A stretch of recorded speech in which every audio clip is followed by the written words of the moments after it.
Hello, everybody. Joe Bag Donuts here. Welcome back for another welcome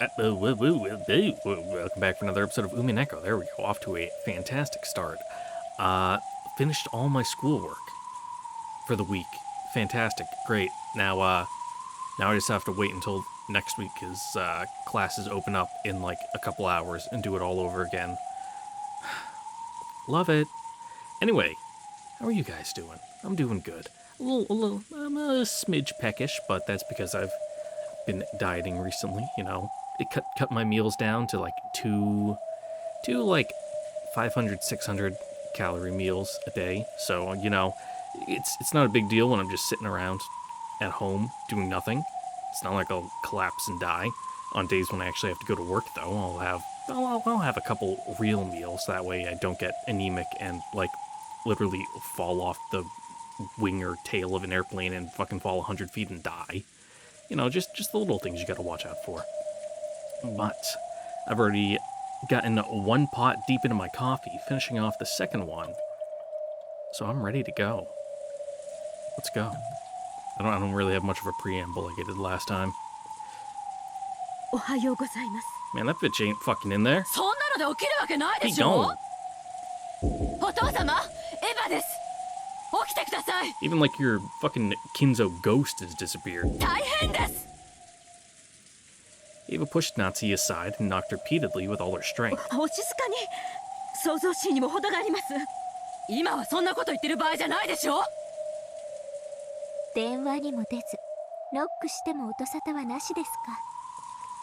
Almost like he's not even in the room. 機嫌をまた損ねられているのかもしれませんが、金蔵さんは時にほんのわずかの変化であってもそれに吉凶を感じ、本人以外には預かり知れぬ理由で機嫌を損ねたりします。 Not the most solid cover there, Nanjo. そうですわね。こういうのは何も今日だけに限ったことじゃありませんものね。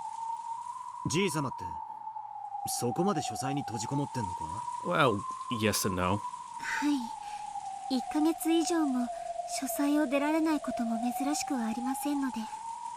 ここだけの話、勤めている私でさえ時親方様がいらっしゃられることを忘れることがあります。ゴーダ、使用人にあるまじき発言ですよ。失礼しました奥様。 It's like me at work. 誠に失礼しました。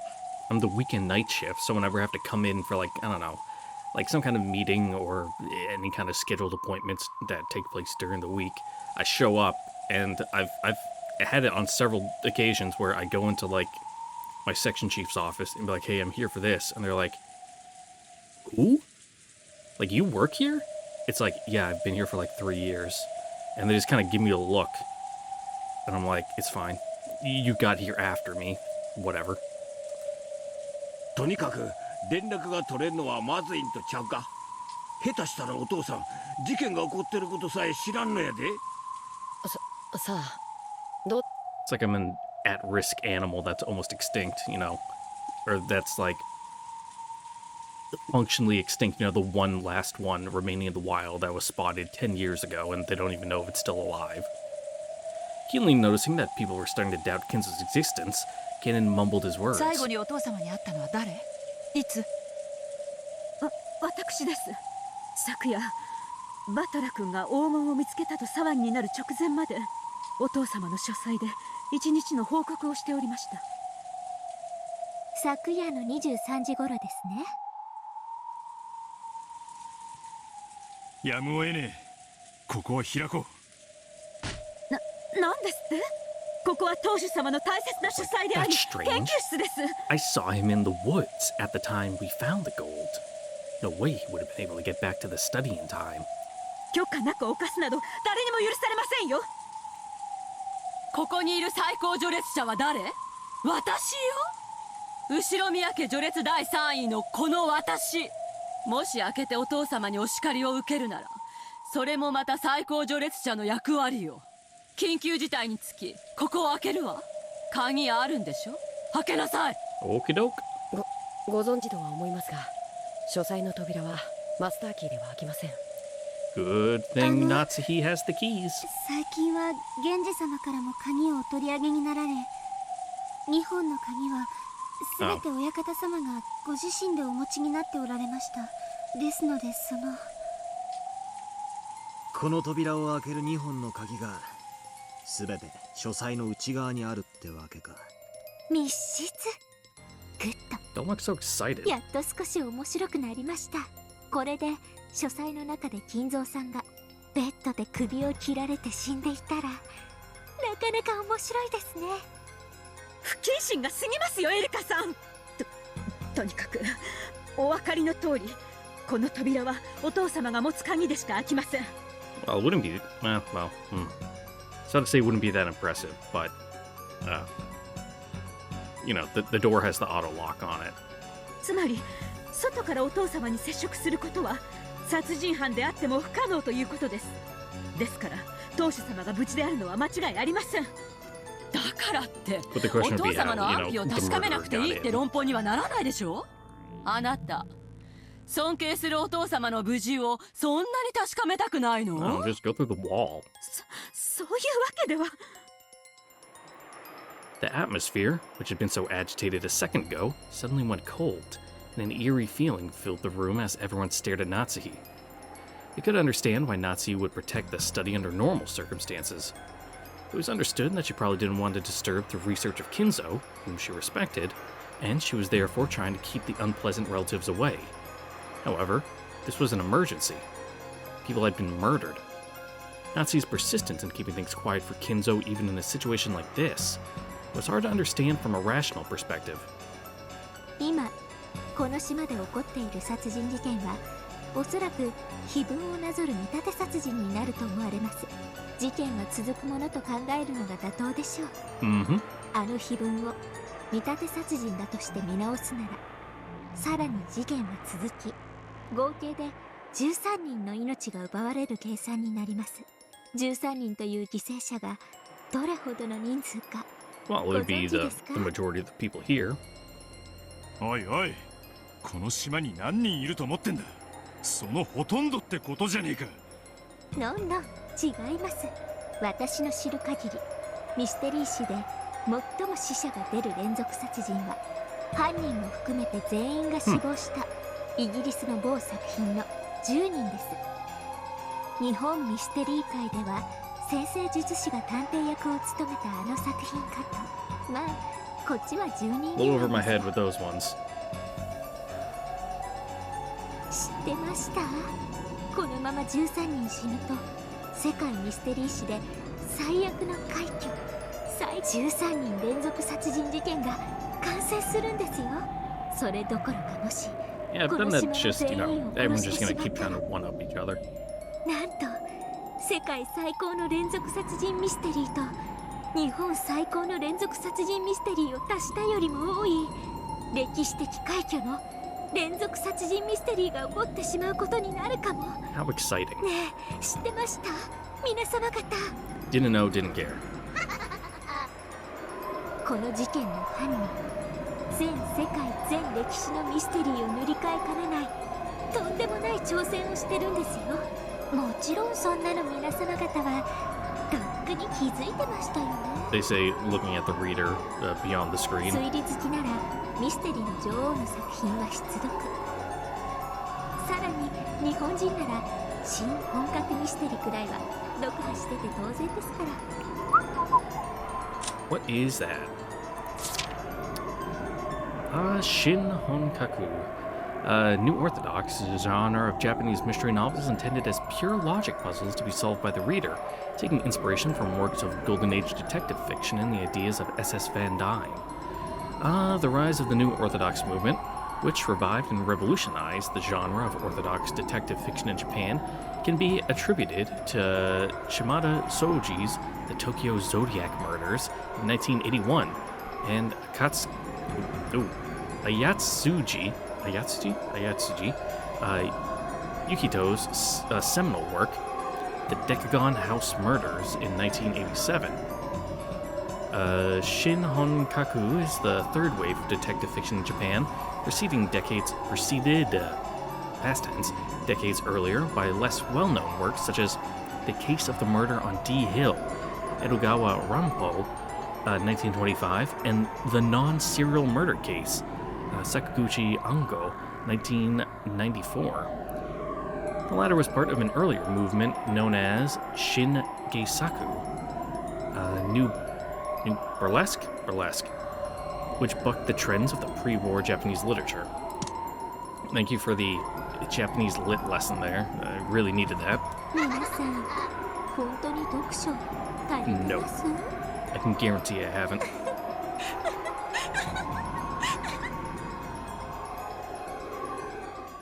ダメだな。 I have like 4 books on my shelf that are sitting like half read. へ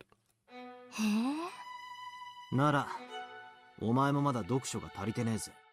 何か私、間違いを言いました？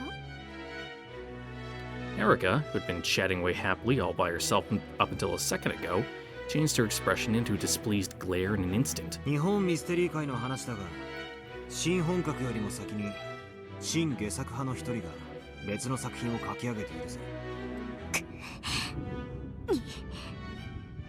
人数同じじゃないですか。記録はタイでも、読者に犯人探しをさせた作品だってことに注目すれば、 Okay. こっちの方がよほど的確な例えだ。 You guys are just kind of talking past me here, so I'll just let you do your thing. 単なる死体の数 You だ know, けじゃ I have nothing to add to, you know, early 20th century Japanese mystery murder fiction discussions. That's a face. Erica glared at Battler with an expression that couldn't be fully described with the word shock. Yeah, she looks just constipated. And her arms shook as she stood there, lost for words.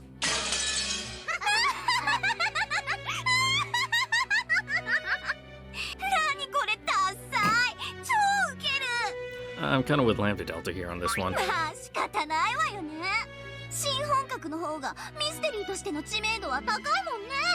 新下作派の中に推理物があったなんてうっかり見落としちゃうわよね。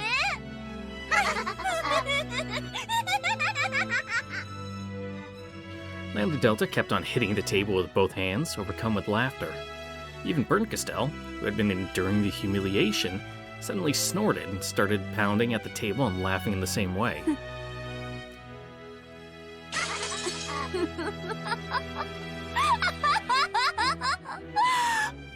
面白い面白い。 Glad you're enjoying yourself. やるじゃないバトラのコマ。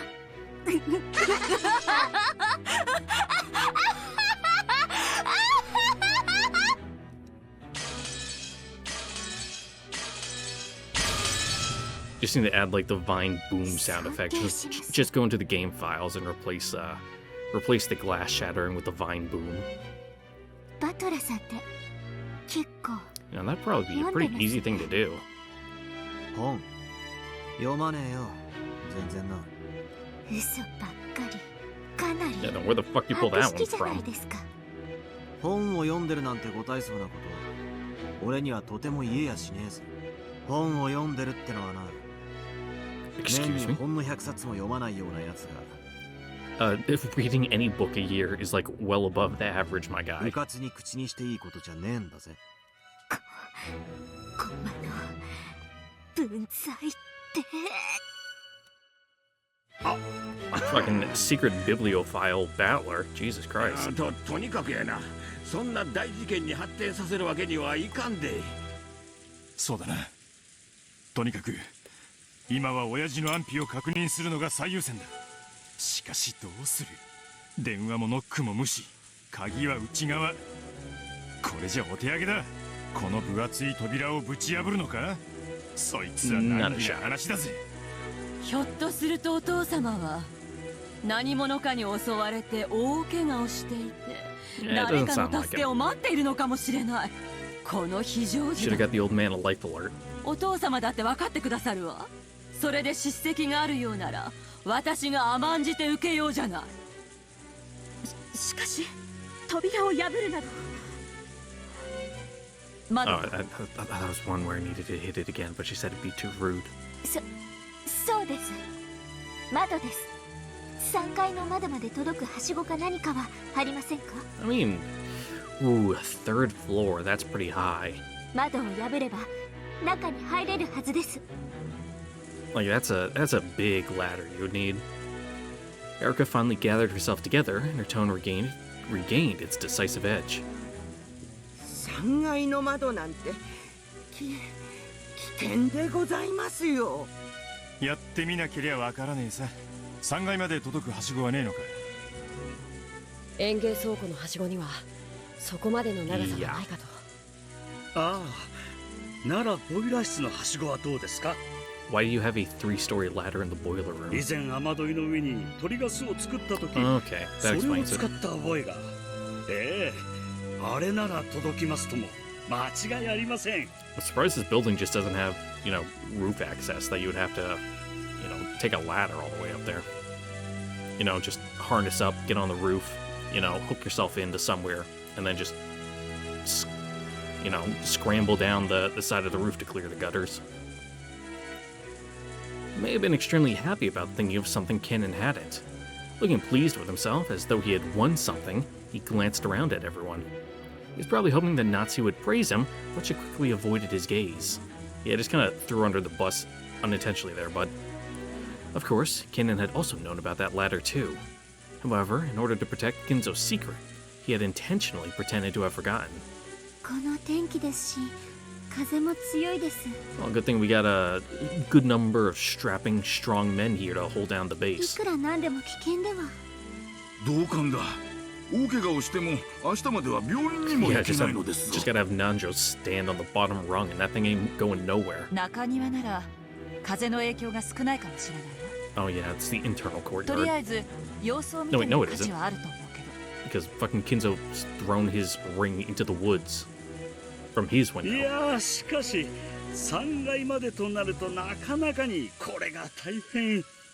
鳥の巣の片付けの時もほとんどの使用人たちが尻込みしてしまい、それをこの不祥豪だが How トイレ brave. を買って出て見事に果たしたのです。よ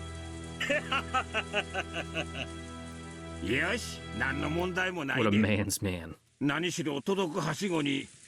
実績のある人間もいるんだし。はい。 Yeah, you volunteered.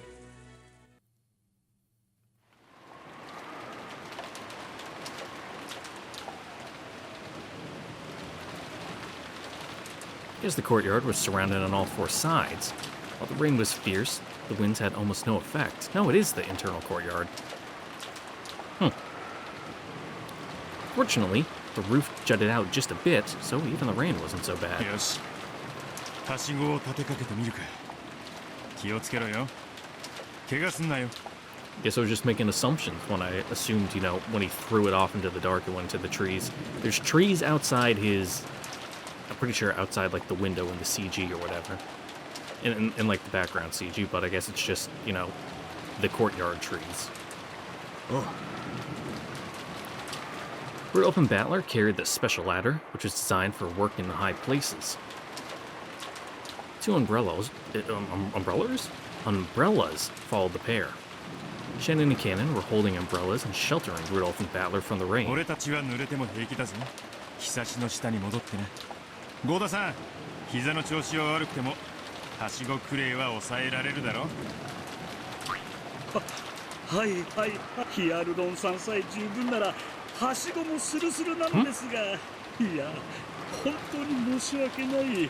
I don't know what that is. Is that like like fucking chutzpah? I'm googling it right now. Hyaluron, or is it like a whatchamacallit, like Dramamine or something, Benadryl, calm your nerves. Yeah, what's it do? A critical component in extracellular matrix regulates normal structural integrity and development, also regulates tissue response during injury repair or regeneration. What? Okay, it's like arthritis medication.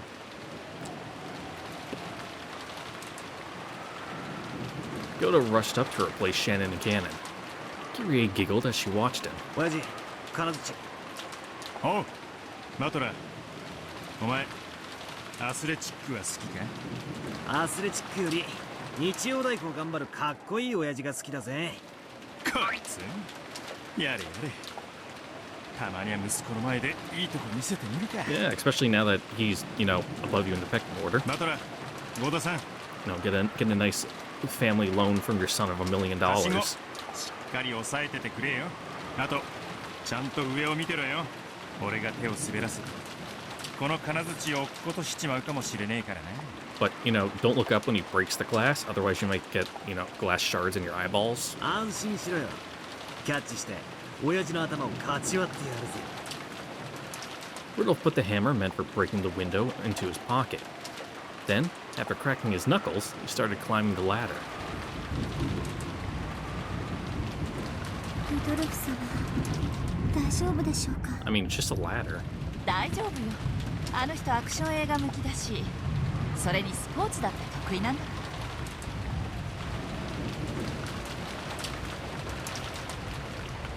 Oh, look at him go!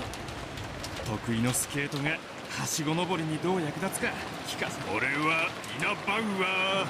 常に大ピンチとくら。I have no idea what you're talking about. なんだかんだ死なないから大丈夫よ。What? Ina Brauer never dies.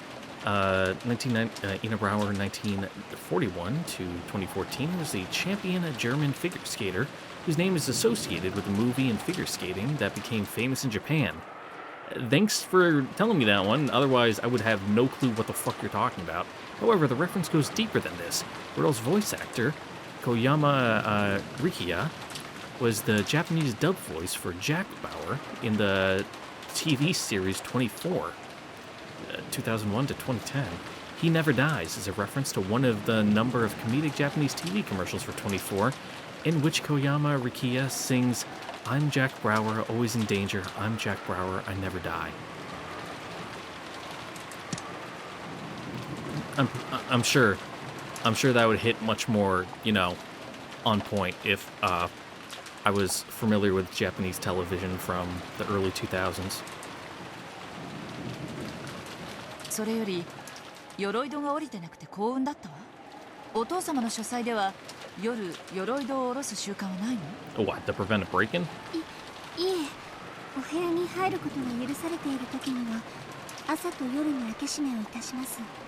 ただここしばらくは不要とのことでしたので開けっぱなしになっていたと思います。なるほど。お父様はお怒りになるわよね。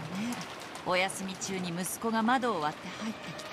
I've had people crawl through my windows before. それは No, not burglars, just my supervisor, because I thought I was dead because I wasn't picking up my phone. And when they came to my house, I wasn't, answering when they were knocking on the door. I didn't have a doorbell at the time. I was supposed to be in, but I thought I had the day off, so I was just passed out. I had my phone next to me on the pillow, but because it was on the pillow, even when it was vibrating, I didn't hear it. I was in a coma sleep, just out. So then they're like, "Oh fuck," because my car was in the driveway, so we're like, "He's here, probably, but we can't get in touch with him." And it's not like he's just hiding from us. So then they call the cops because they're like, "Yeah, we need to do a wellness check." Be like, "Is our guy fucking dead?" And they're like, "We're gonna break in," and they're like, "All right, go ahead." So then they took out my window AC unit, which I should have had screwed down, but I didn't because I just didn't want to deal with it when I put it in. I live in a good neighborhood. I don't gotta worry about people breaking in except when it's my supervisor. So then he crawled through the window, and then he opened the door for the cops. And then I got woken up by the cops coming up the stairs and announcing themselves. And that was a very, very odd situation to wake up to. 窓を割らずに済むといいのね。I didn't get in trouble or anything. They were just glad I wasn't dead. They're like, "You've never been late before. You've never missed work before. Everyone makes mistakes. Chalk it up, mulligan." Both Shen and Cannon knew that Kinzo no longer existed in this world. Natsu had ordered them to interfere as much as possible, but now that it had come to this, there was nothing that the two of them could do. They had tried to interfere by pretending that they didn't know about the ladder that could reach up to the third floor window, but because of Goda's showing off, that ladder had been found.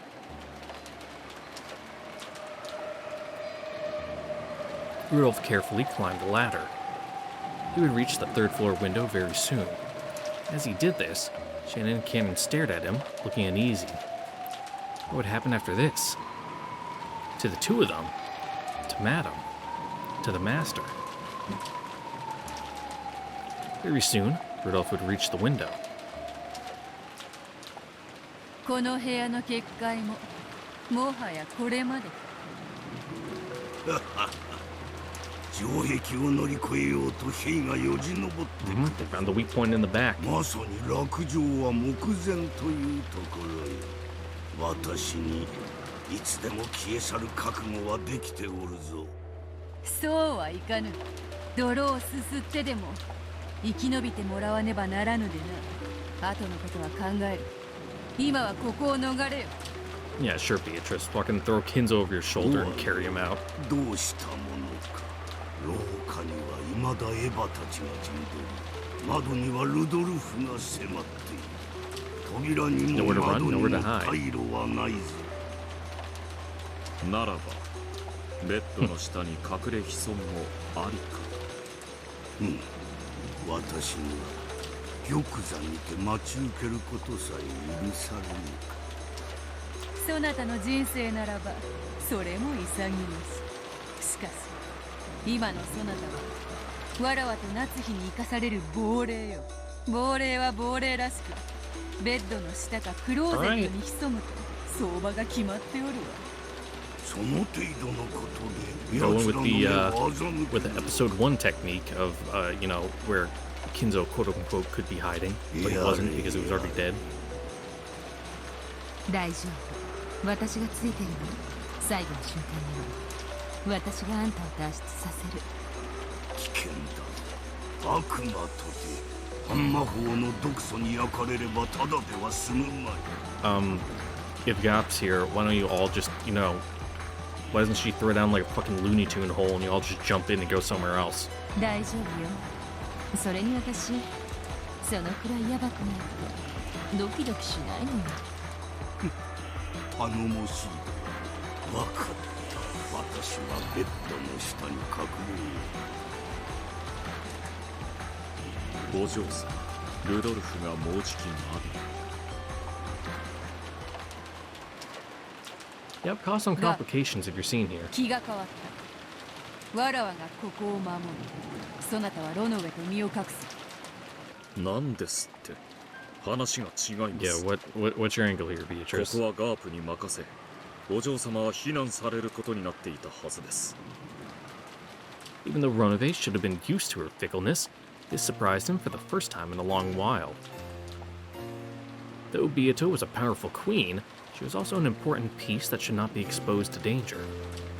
Though she was strong, running to the front lines without any plan would not be a praiseworthy move. 何の気まぐれ？ただの気まぐれだ。そなたに任せて紅茶をすすってられるほど。わらわは退屈を愛してはおらぬので、早速暴れてみたくなっただけだ。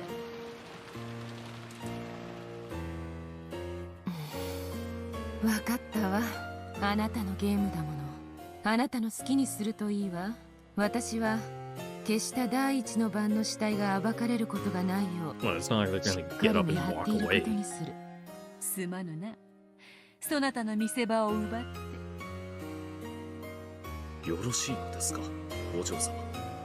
わらわは目立つのが三度の飯より好きであることは、そなたも知っておろうが、ガープの出番も食ってしまっただけだ。気にするでない。Ronove and Gap were both silent. The two of them had already noticed. Lady Berncastel, used Frodo Erica as a piece, was a terrifying opponent. This fight would probably be terrifying as well. Beato couldn't expose Gap, her friend, to this danger. Beato bluffed and said that this wasn't the case, But Ronove and Gap had already figured it out. Therefore, after confirming Beato's resolve one last time and seeing that she was completely firm in her decision, they nodded in silence and accepted it. 分かったわ。この場はあなたに任す。応援してるわ。気をつけて。わらわの活躍を存分に見守るがよかろう。おそらくベルンカッセル卿は金蔵の不在を密室議論からカンパしてくるでしょう。密室での戦いは本来ガープの方が得意とします。クイーンは広い場所で戦ってこその支配者です。楽な戦いにはなりませんぞ。Yeah, this is an up close fucking brawl. 客も承知。わらわはいいの。夏日に仕えておるの。What is it? You know, fucking 7 minutes in heaven, you know, fucking two people in a party get in the closet and like just make out or whatever. Nah, this is fucking 7 minutes in hell. Just get in the closet and start fucking throwing haymakers. その夏日の危機をガープに任せて高みの見物ではわらわの筋も通らぬわ。かしこまりました。ご分気をつけて。完全に密室にされたら私たちも助けに入れないのよ。ちょいと鼻であしらいやばくなったら金蔵をひっつかんで逃げ出すだけだ。簡単なものよ。 Well, he is a ghost, you know, can't be too heavy to, as I said, to just throw him over your 扉 shoulder. に窓に過去に未来にいくらでも逃げ出す場所はあるわ。密室になってさせるものか。姿はなくともすぐ近くで応援してるわ。頑張って。 Yep, your imaginary friends exist in your heart.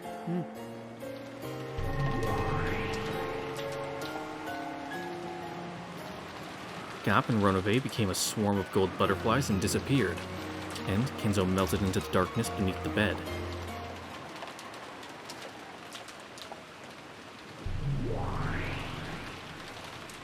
Then, Beato also became a swarm of gold butterflies and melted away inside the study. After that, all figures and sign of life had disappeared from the study, and it once more regained a silence as though no one had been there from the beginning. Then, Rudolph's outline slipped into view from beyond the window's curtain.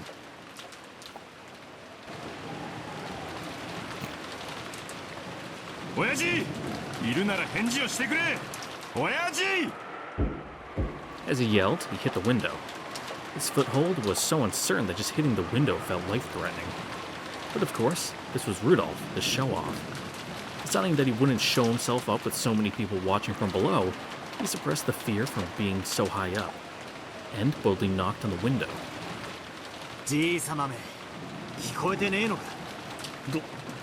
Well, you know, he's old, he was in the war, you know, his hearing's not that great.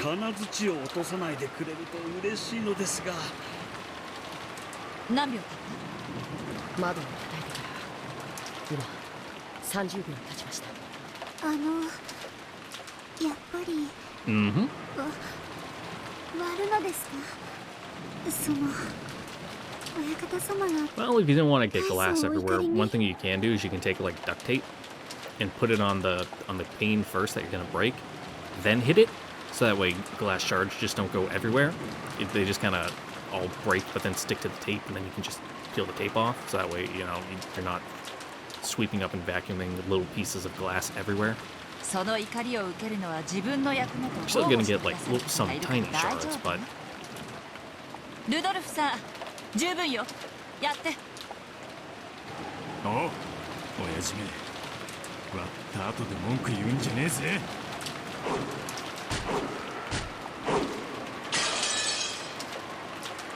he hit it several times, and eventually, a fist-sized hole opened up in the glass. Because of his unstable footing, it took a lot of effort. Using the end of the hammer skillfully, he brushed aside the now fractured bits of glass and opened the hole further, stuck his hand through it, and unlocked the window. Then, after a hard struggle, he somehow managed to open the window, and his body slipped through into the study. After that, he flopped onto the floor, using his entire body to enjoy the relief of having ground under him. 親父、ルドルフだ。返事をしてくれ。 It wouldn't be an exaggeration to say that Kinzo's study was a small villa he had created inside the mansion. A study. A book archive. a place to sleep, and a bathroom and a washroom. It was divided into multiple rooms. Indeed, with all this at your fingertips, would it be hard to spend your days in the study without ever leaving at all? The bed was empty. There were marks on it which made it seem as though someone had slipped out, but there was no one in sight. 忍者映画だとよくこうする。布団がまだ暖かい。遠くには行ってないはずだ。ってね。Rudolph tried placing his hand on the bed, but he couldn't feel any heat at all. Not only was there no heat, it was completely ice cold. And the bed wasn't the only thing that was ice cold. The air inside the room, and the presence about it, if that's the right word for it, even that felt ice cold. To Rudolph, it felt as though Kinzo had slipped out of this room a long time ago. しかし、清掃は行き届いてるぜ。生活の痕跡はある。Wrinkles in the bed, the slight angle of the chair. Here and there were many marks that would doubtlessly have been cleaned or fixed up if someone had come in to make the beds. 親父が寝床を抜け出したのは、でたらめに見積もって数時間以上前ってことなのか。That placed it in the same general time period as the brutal series of murders. It didn't seem possible to say that Kinzo's absence was completely unrelated to the crime. Having reached a dead end for now, Rudolph leaned out the window and told Kiri and the others in the courtyard to come up since he was going to unlock the door. Then he pressed the button on the study desk and released the door's auto-lock. There was a heavy clunking sound, and Natsu and the rest dashed in immediately. お父様、おはようございます。 Too late. 親父じゃなくて悪いな。開けたのは俺だ。金蔵さんは Yeah, don't go calling your brother-in-law daddy. It's kind of weird. いいや。ベッドを抜け出した後はあったが、いつ頃抜け出したのかもはっきりしない。最後に会ったのは夏日姉さんよね。昨夜の11時頃。それ以降に書斎を抜け出してどこかへ行ってしまったということなのかしら。それはでもお父様は気まぐれな方。唐突に夢で啓示を受けたと言い出して深夜に起き出してお屋敷の中を歩き回るようなこともよくありました。そうですよね、南條先生。 Yeah, that's an old person thing to do. 確かにそういうこともありましたな。とにかくその気まぐれな方だ。なあ熊沢さん。The way you're bouncing between each other is very suspicious. そうです。Plain hot potato. 何かおかしな夢でも見て寝床を抜け出したのかもしれませんね。よくあることでございますとも。ええ。じゃあ抜け出してどこに行ったっちゅうや。お父さん、ひょっとして事件に巻き込まれた可能性も高いんとちゃうんか。ほらね、お父様の安否を確かめるべきだったでしょ。この部屋にいないとは限らないわ。ひょっとすると犯人に縛られてクローゼットの中に閉じ込められているということもあるかもしれない。ですね。探しましょう。当主様の大切な書斎ですよ。みだりに物に触れないように。 Oh, hush. ああ、そうだ。犯人さんに申し上げておきます。 When Natsuki heard this said from right in front of her, her heart froze. But Erica had only just happened to be standing right in front of Natsuki when she said it. She had directed her words to the room at large. She hadn't been speaking to Natsuki in particular. Natsuki turned her back on Erica, trying to make it so that her faltering expression wasn't noticed. 私、記憶力は写真並みですので、何かの証拠を隠蔽しようとして現場を改ざんすればすぐにわかります。こんなところでボロを出して私を失望させないでください。 Sure.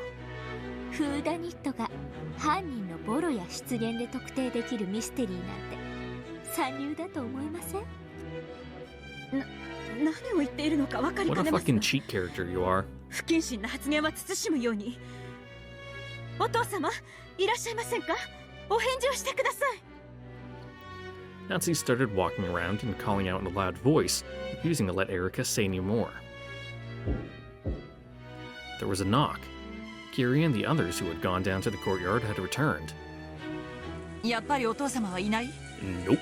どっかに踏んじばられて閉じ込められてるかもね。それを探すところだ。よくこんなところにいつまでも閉じこもっていられるもんだぜ。Really? It seems like he has pretty nice digs here. 諦めよう姉さん。もうなるようにしかならない。Mm-hmm. 奥様は Genie's out of the bottle. 自分でついてきた嘘のつけさ。運命は神様に委ねましょう。はい。 Damn, if only God was still on this island. Shame you fucked up that shrine. Ain't that true, Shannon? Many people traipsed around Kinzo's vast study, looking here and there. Inside the closet and in the bathtub. Even in the refrigerator and under the study desk. They looked everywhere, almost as though they were it in a game of hide and seek. However, not only were they unable to spot Kinzo, they couldn't even find a single suspicious mark. 当主様がお留守であることは明白でしょうに。もう十分です。これ以上当主様の大切な書斎を荒らさないように。そうですよ、そうですよ。親方様は勝手に物を動かされるのを Also just noticed that this entire room is like some nice tiled floors, but these wood chairs with like their just the legs on there just gonna scrape the tiles up. お父様の姿はどこにもないわ。やっぱり事件に巻き込まれたのかしら。Now, under 決めつけるわけにもいきません。 under my computer chair, on my nice hardwood floors, the entire like varnishing is just worn away in a circle where all the wheels go. Natsuki averted her gaze once more. 大丈夫だ、夏日。まさに排水の陣というところですね。万一書斎に踏み込まれた時にはどこかへ散歩にでも行っているのだろうとごまかすつもりでいました。 Yeah, it's the situation has changed. 殺人が起こり、大勢が殺された屋敷内をのんびり真夜中の散歩としゃれ込んでいた。で、私ならばむしろ本当にやりかねんが。こらこら金蔵、おとなしくベッドの下に隠れておれ。大丈夫だ、夏日。落ち着くがよい。いるものをいるとは断じれようが、いないものをいないとは断じれよう。Let's leave all these fucking Devil's Proof and fucking Temple's Raven shit in the questions arc, okay? すなわち、 I don't like thinking too hard. 人間の世界 I'm は not good at it. いようといまいといることのできる世界なのだ。そのいることのできる影こそが我ら魔女の悪魔の世界。悪魔の証明ですね。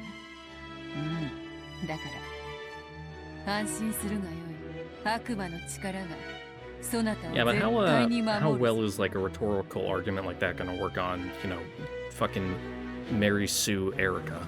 お父様と夫の名誉が守れるなら、私はこの身を悪魔に捧げようとも構いません。 It can work on a fucking dummy like me and Battler, but you know, she's cheating. 良い覚悟だ。案ずるな。絶対に金蔵は殺させぬ。 But he's already dead. At that moment, a dry sound suddenly rang out twice, and I'm gonna cut here real quick. And I'm back. Erica had clapped her hands, seeking everyone's attention. Though such an action should have been above a guest's place, for some reason, it already felt like a natural right of hers. After all, she was the detective. これでもう十分と思います。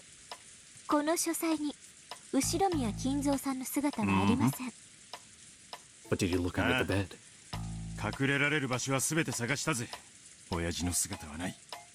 そして不審なものも何も見つけられなかったわ。ええ、何も見つけられませんでした。 Erica said it again. They hadn't been able to discover anything. ならこの部屋にいつまでも長居するべきではありません。これほどの大勢で書斎を物色したなど当主様が知られたらどれほどお怒りになられることか。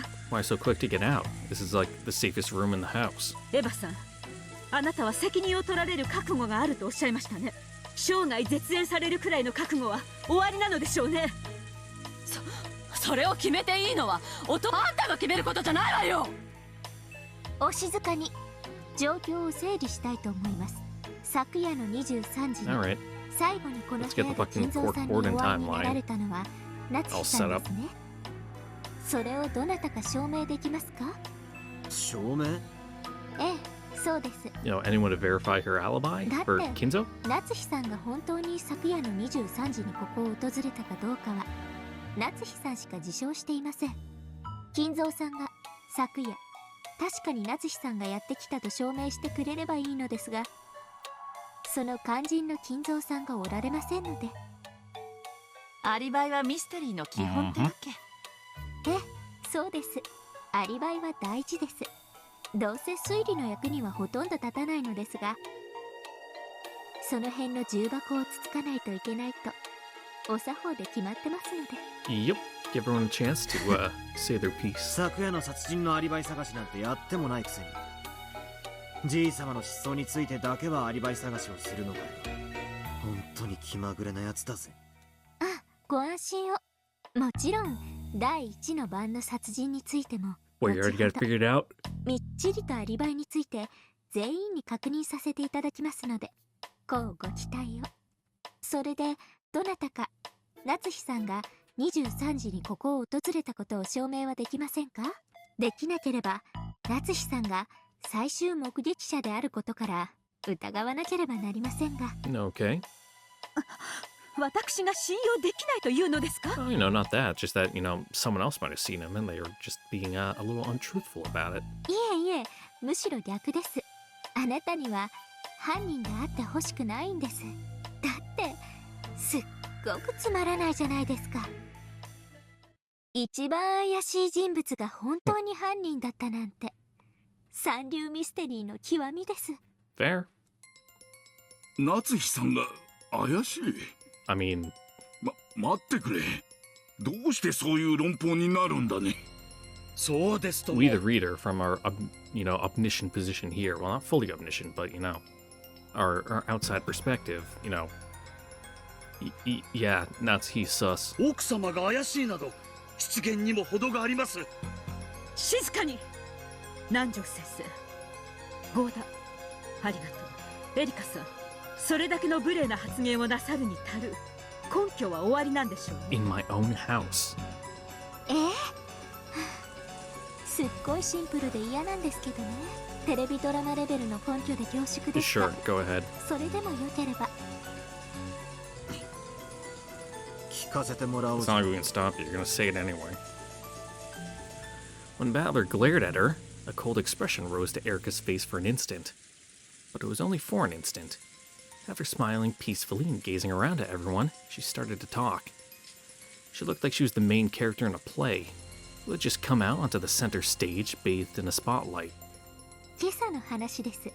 殺人が起こって大騒ぎになった時のことを思い出してください。事件のことを金蔵さんに伝えたいけれど、いくら電話しても出てくれない。その時のことです。とにかく連絡が取れんのはまずいんちゃうか。下手したらお父さん事件が起こってることさえ知らんのやで。さあ、どうでしょう。 Keenly noticing that people were starting to doubt Kinzo's existence, Kennen mumbled his words. 最後にお父様に会ったのは誰？いつ？私です。昨夜バトラ君が黄金を見つけたと騒ぎになる直前までお父様の書斎で一日の報告をしておりました。昨夜の23時頃ですね。 Okay. Erica chuckled significantly. それが何だというのですか？バカバカしい。多分キリエさんも狙って振ったんだと思います。そうですね。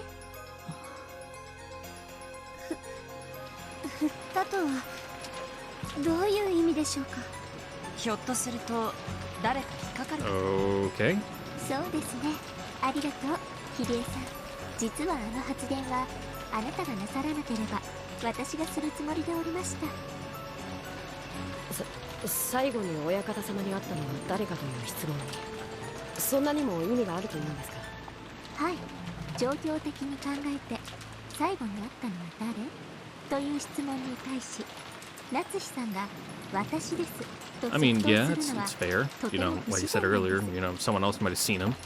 But to be so certain どうしてですか？ that you were the last one to have 奥様 eyes は on 包 him. み隠さず真実を。静かに。それがどう不自然だというのですか？どうしてあなたは23時以降金蔵さんが誰とも会わないと確信できるのですか？それはお休みになられたのを見届けたからです。 A bit odd of a thing to do. 普通に考えればその後朝までお休みになられ、誰とも会われないだろうと考えるのは自然なことです。状況的に考えて最終目撃者は何かの関与を疑われかねませんでした。普通の人間なら夏日さんと同じ立場だった時は、最後に会ったのは私です。23時に会いましたですね、キリエさん。 I mean, fair. ええ、そうよ。 You know, no sense in pointing the blame at yourself, but it's like now we're in like mind game territory, where it's like I knew that you knew that I knew that you would do this, so that's why I knew that I would do this to counter the thing that you knew that I would do. 普通の人間だったなら23時に会ったのは私です。 Anyone see him after? しかし私が最後に会った人間かどうかは分かりませんになるわ。グッと最終目撃者だと名乗ることは普通困難なんです。自分が目撃した後に誰も目撃できないと確信できる理由をご存知でない限り、三流ミステリーですと最終目撃者は大抵犯人で、自分が殺したのだからその後には誰とも会えるわけがないと、こういう論法で進むわけですが。そんなのちょっとした言葉の言い違いではありませんか。そんなに目くじらを立てて取り立てるほど。そうだそうだ、そんなのは揚げ足取りだ。 Yeah, don't think that would hold up in a, you know, a court of law. そんな言葉尻だけで夏日さんを疑うのはちょっと早とちりなんじゃないかね。 Then again, we're not in court, we're in a mystery novel. それに誰も目撃できないと確信できる理由とあなたはおっしゃいますが、それももちろんあるではありませんか。奥様は親方様がお休みになるところを見届けられてから退出されたのです。常識的に考えて翌朝まで誰とも会わないだろうと考えるのは自然なことです。いいえ、それが全然自然なことじゃないんです。 Okay. 何しろ夏日さん、南條先生、そして熊沢さんの3人がついさっきこう証言されまし What, た。 that he's been known to just get up randomly in the night and go for これも walks? どうぞ思い出してください。最後に会ったのは夏日姉さんよね。昨夜の11時頃。それ以降に書斎を抜け出してどこかへ行ってしまったということなのかしら。それは Well, yeah, everyone. I was about to say everyone would already be in bed, but that's not true because they were still having the conference. でもお父様は気まぐれな方。唐突に夢で啓示を受けたと言い出して深夜に起き出してお屋敷の中を歩き回るようなこともよくありました。そうですよね、南條先生。確かにそういうこともありました。とにかくその気まぐれな方だ。なあ熊沢さん。そうですわね。何かおかしな夢でも見て。 Yes, we've set up that Kinzo could have gone around after Nazi had よ last く seen ある him. ことでございますとも。 Back to the main topic at hand. ああ、じい様が深夜に突然寝床を抜け出すこともよくあったと証言してるな。グッと Wouldn't it be odd for a servant to bump into him as they're, you know, making their nightly バト rounds? ラさん、なかなかの記憶力です。つまり夏日さんをはじめとした後宮本家の方々は金蔵さんが深夜に気まぐれに起き出して徘徊する可能性があり得ることをよくご存知でした。そしてそれはよくあることだと認識されていました。おかしいじゃない。お父様がよく夜中に徘徊することがあると知っ To てい assume な you'd be が the ら、 last one to see him as he went to bed. 朝まで寝床を絶対に抜け出さないなんて確信できるわけがないわ。ねえ。確かに三流ミステリーだな。よくラストの5分で犯人がいつから自分が犯人だと分かってたのかと聞くと、探偵が答えそうなシチュエーションだ。ですよね。だからげんなりしてます。Yeah, you know, it's too simple. これで本当に夏日さんが犯人だったらお茶の間ミステリー以下ですから。だから私、夏日さんの疑いを真っ先に晴らしたいんです。このミステリ And ー because が it's too 三流 simple, じゃ it ないっ can't て be ことを the 一 real 番最初 answer. に確かめたくて。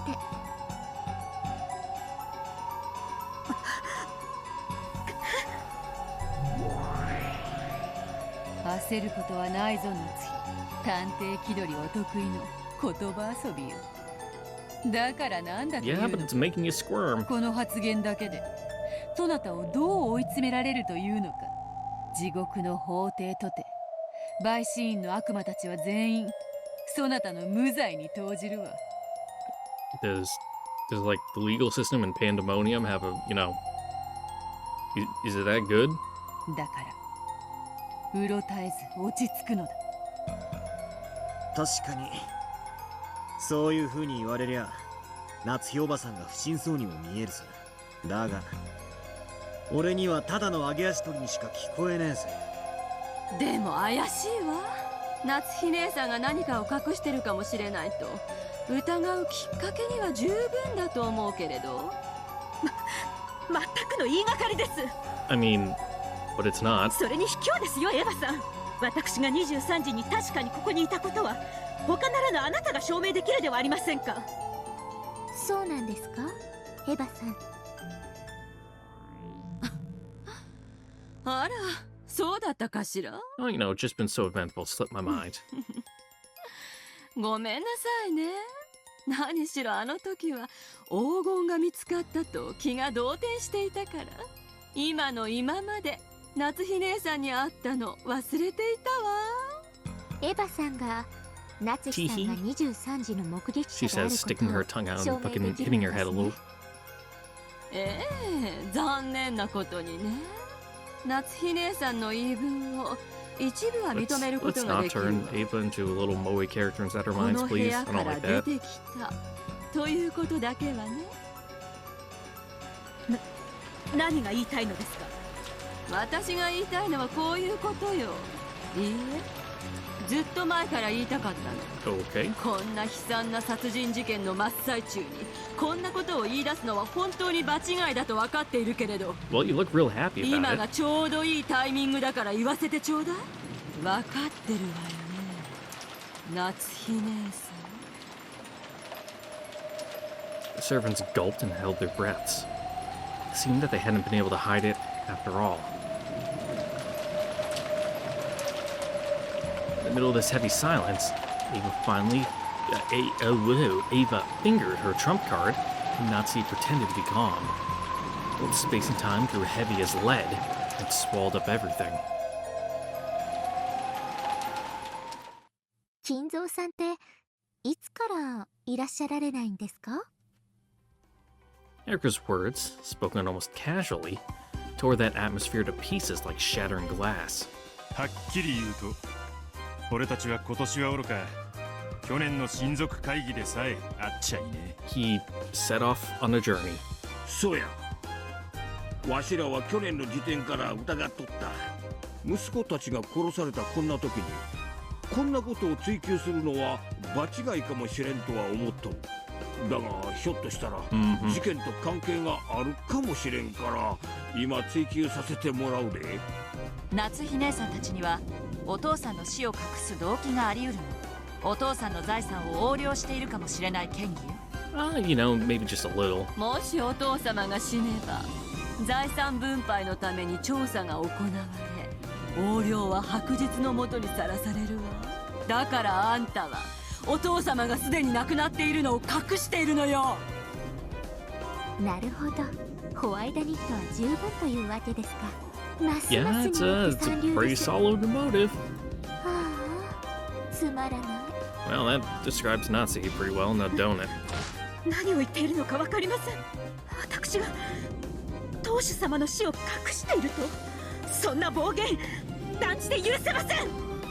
そうですとも。奥様だけでなく日頃から他の使用人たちも親方様のお世話をし、その姿を見ていますとも。 Makes sense he'd be in on 源 it. 氏さんやシャノンさんやカノン君や南條先生に熊沢さんだってよくお会いしている。私は信頼がないのか、昨年からずっと姿をお見かけしていますが。黙りなさい、ゴーダ。申し訳ございません。夏日さん以外 Big の old 目 mouth 撃者は ears. すべて御用関係にある使用人だけではありませんか。金を握らせて口裏を合 Yeah, わ they've せ invested interest in propping up this story. 本当に三流。くだらないくだらない、がっかりですよ夏日さん。だからもう断じてしまおうと思います。何をですか。後宮金蔵さん。 He's dead. 何か招かれざる客人。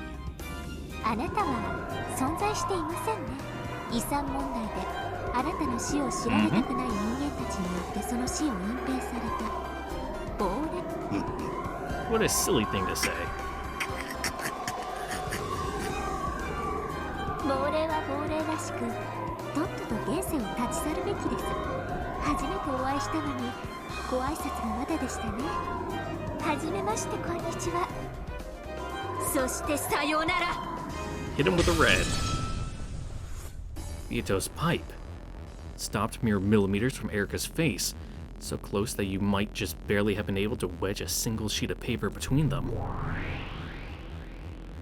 そしてこんにちは、後宮家顧問錬金術師黄金のベアトリーチ。はじめまして、よろしくお願いします。そなたの喧嘩。どうもはじめまして。このゲームの探偵フルドエリカです。よろしくお見知りおきを。そしてこれから Ooh, fucking one up to me. Even more polite. そなたがエンジェの次のベルンカステル教の駒であるか。たやつとは結局満足に戦えなくて残念だった。今度こそ手合わせできて嬉しいぞ、ベルンカステル教の駒。我が主は全能にして万能。 You sure about that? 間抜けならあなたとは比べ物になりません。どうかよろしくお手合わせを。 You're also probably not wrong in that last part. 冷静よの。こうして魔女が登場して、これから魔法やファンタジーで戦おうというのにな。バトラ程度ならこんなのミステリーじゃないって泣きわめいて土下座しているところ Yeah, だ you ぜ。 can't just change genres all of a sudden. ああ、ミステリーでも最近はそういう異世界もポピュラーですので。 Are they? メタ的な空間から安楽室に座って推理を行う探偵さん。 No. 時代交渉をわきまえよ。その作家のデビューは来年だ。魔女のくせに細かいこと気にし Yeah, ます。 don't mess with the timeline here. 魔女と対等のつもりか。うぬぼれるな、この人間風情が。 Beato snapped her fingers, and something bounced around the room at terrifying speeds. Ooh, it's blue this time. It was the witch's stake. The witch's wedge which contained the power of the blue truth within it. Of course, a mere human like Erica couldn't follow its terrible speed with her eyes. Erica understood this, so she didn't attempt to look every which way stupidly trying to spot it. ノロマが食らうがいい。 Well, just gotta know where it's aiming.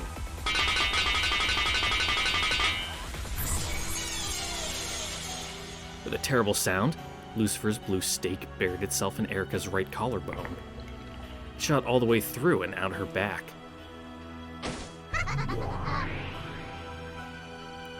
Spinning as she rebounded off the walls, Lucifer landed in front of Beato and disappeared, laughing shrilly. Erica wasn't blown back. However, a blue wedge was stuck deeply into her. これが青き真実とやらですか。ではご考察を賜ります。23時、夏日が金蔵に出会った可能性を否定はできぬぞ。その後、そなたらが書斎に押し入るまでの6時間以上もの間、金蔵はいくらでもこの書斎を抜け出す余地があった。以上に金蔵が存在しないとそなたに断言はできぬわ。Ito announced that with an expression worthy of her title as witch. Erica, on the other hand, was silent. Was she too shocked to speak? There was no anguish in her expression. She was just quietly listening to Beato's blue truth. No, judging by her disdainful expression, it'd probably be more appropriate to say that Beato's words went in one ear and out the other. グッと。まずは王道です。硬いですね、これ。抜けない。She tried pulling from the front and the back of the blue wedge that pierced her, but it didn't budge an inch. However, her indifferent, relaxed expression didn't budge an inch either. 抜けぬわ。青き真実は赤き真実によってしか打ち破れぬ。この島にやってきて一日を経たかどうかの客人であるそなたに理解しうる真実など存在せぬ。そんなそなたに使える赤など存在しないのだ。つまりはチェックメイト。Except she has fucking detective admin privileges turned on.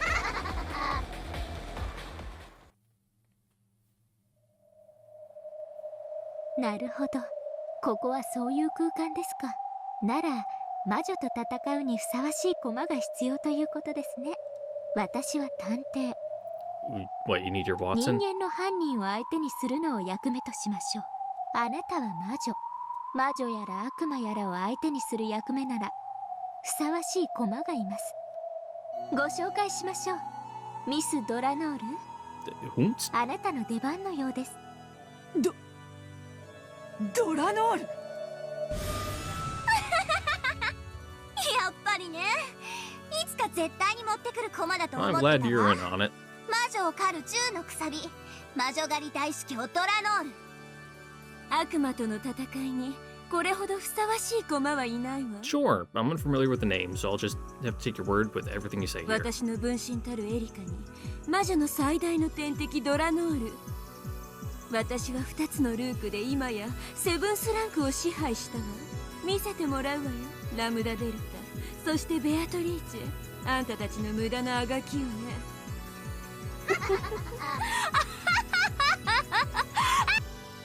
Yeah. Fucking yuck it up.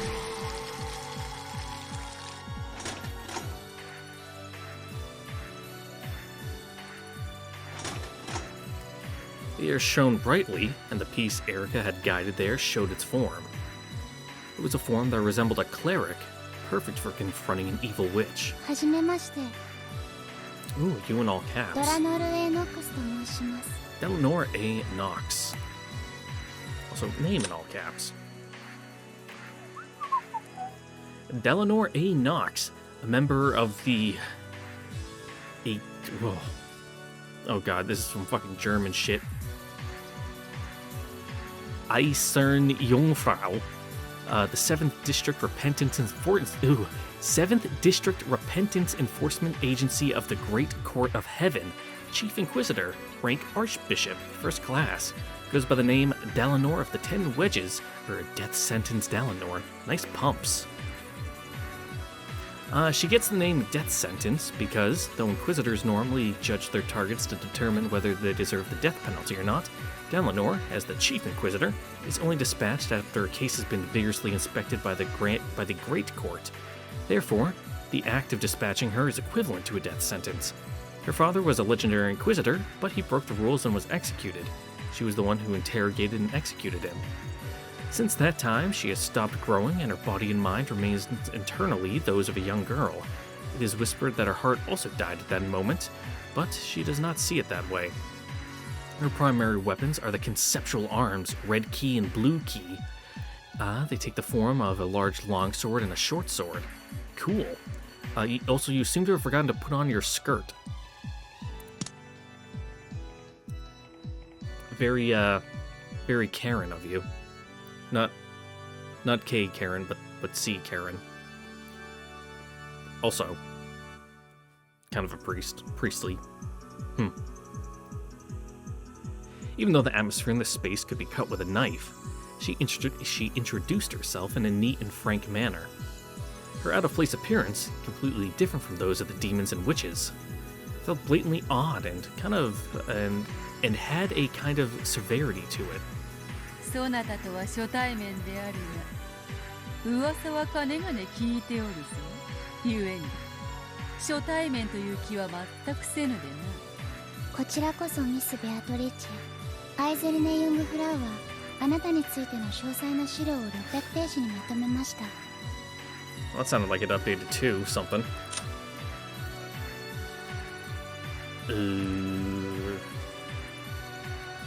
Did it? Or maybe that was like in... Maybe I'm just crazy. Let me just check Beatrice. No? Okay. Or maybe went into the notes? The tips? I don't know. Yeah, there we go. They're fucking Eisern Jungfrau. One of the repentance enforcement agencies supervised by the Great Court of Heaven. Its area of jurisdiction is the 7th District. Held up by the first-class Archbishop Dlanor, it is made up of 7 inquisitors and several assistant inquisitors. The unit is tasked with performing heresy interrogations, carrying out executions, and sometimes bestowing redemption. However, in almost all cases, the Great Court of Heaven considers sending them only after a preliminary interrogation has been conducted and a provisional guilty verdict obtained, so they are no different than an execution squad in practice. Their spectacular achievements are great in number, and they're extremely well known, even amongst the other agencies. Other famous enforcement agencies include the SSVD of the 8th District. It is rumored that that group's leader, Wizard Hunting Right, also known as the 20 Wedges, is even more powerful than Dlanor. Dlanor? I need to hear her name again. それに常に目を通していますので、私も初対面の気がしません。地獄の書記官なら600ページを6文字でまとめてみせるわ。お伺いします。近寄るな危険。それは良きまとめです。You just like saying fucking nouns in all caps, don't you? 帰還しましたら、あなたの資料を敬意を表して2文字を加え、8文字でまとめます。エクセキュート。キュートとは世辞が過ぎるぞ、客人め。At least not from you two. それでは続けましょう。ミス・ベアトリッチェ、首席異端審問官ドラノール、謹んでお相手いたします。わらわは初手を終えているぞ。そこのフルドエリカの青きくさびが抜けないなら、とぼとぼと展開に帰って、いつもの退屈な反抗師の仕事を再開するとよい。このくさびとやら頼みます。ベアトリーチェさん、この程度でチェックメイトのつもりらしいので。Yeah, we're playing fucking like 5th dimensional, you know, time chess or whatever. After making a show of tapping the blue wedge that pierced her with her finger, Erica shrugged as though taunting Beatrice. ベアトリーチェ。大丈夫。少しからかってやるだけだ。なあに。いざとなったら、金蔵の亡霊をひっつかんで好きに逃げ出す。Well, that's what you think. この部屋からいつだってどこへだって。無駄です。ほう。私に出会ったらそれが終焉です。逃しません。誰も逃げられない。確かにお父様が突然目を覚ましてどこかへ行ってしまった可能性は否定できないわ。でもね、それはありえないって断言できるのよ。How so? なぜかわかる？ Why, did you do your thing with the paper again at the door? わかるわけもありません。あなたがこの扉の前で一晩中当主様が外へ出ないことを見張ってたとでも言うのですか？見張っていたわ。この子がね。Hello, new tracks? 金家、謹んで申し上げる。 Hello, Gertrude. この扉より出入ること叶わぬと知るべしと申し上げ、したい。書斎扉の封鎖を命じる者なりや。 The doors to heaven opened with a strong, unrelenting radiance like the sun's, and Dlanor's subordinates appeared. Their words were clad in red truth and cut off the witch's method of escape. シエスタ410ここにシエスタ45ここに大ベアトリーチェ卿ご無沙汰しております。同盟協定1516号および天界大法院の要請に基づき出動いたしました。 Goddamn mercenaries. 以後のご無礼をお詫びします。書斎扉を象徴封 Yeah, it's nothing personal. 扉に近づかない方がいいと思いますね。近景重ねて申し上げる。書斎扉は昨晩23時から現在まで一度たりとも開かれなかったと。 Well. かつ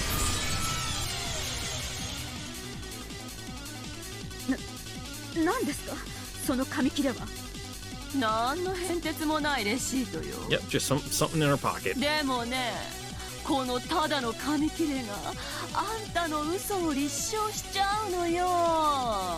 エヴァは昨べあんたが書斎から出てきた時 Ava slipped it in the door. 隙を見て書斎の扉の隙間にレシートを挟んどったんや。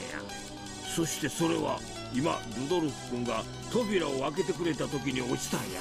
Oops. どういう意味かわかる？つまり昨夜の23時から現在までお父様がこの扉を開けたということはありえないということ。なんだって。ルドルフ、窓の鍵は閉まっていたのよね。ああ、Sure was. だからガラスを破ったんだ。他の窓も全て施錠されているわ。構造上外から閉めることはできない。近景謹んで申し上げる。 Cornelia. 窓は全て施錠されていたと知りたてまつれ。衛士隊よ、全てのアイゼルネ・ユングフラウの名において衛士隊に禁止兵器使用の許可を与える者なり。了解であります。全隊禁止兵器赤色弾頭使用許可起動コード転送開始。にゃ、パスが通らないに。410 You got to turn the ロックを cap. 解除してもう一度。 As I was gonna say, you got cap locks on. 書斎扉並びに Either that or you need 全 to 窓 turn の on 照 numb 準 locks. 封 That 鎖 way 完 you can 了。 use the keypad. 物理概念他一切の通過が認められた場合無警告で射撃することを大ベアトリーチェ卿に警告するであります。大天使衛星4機よりデータリンク誘導方式氷結型概念誘導。しかも赤色弾頭ときたよ。撃墜不能回避不能生存不能。ベアトリーチェ卿でもコッパみじんに。The Chester troops had laid down a pinpoint blockade over the door and all the windows. Escape would no longer be permitted through any of these. これはわらわが歓迎するはずがされているのはわらわではないか。シエスタ姉妹まで引き連れての表敬訪問とは恐れ入る。近景態度遮断を完了したこと謹んで申し上げたてまつる。上司ドラノール、今こそ罪を断ちて清めたまえ。ご苦労でした。ミス・ベアトリーチェ、あなたの態度立たせていただきました。 Well, on the surface. 扉からも出られず窓からも出られない。だからもう逃がさない。 It's just every last word you say is capitalized.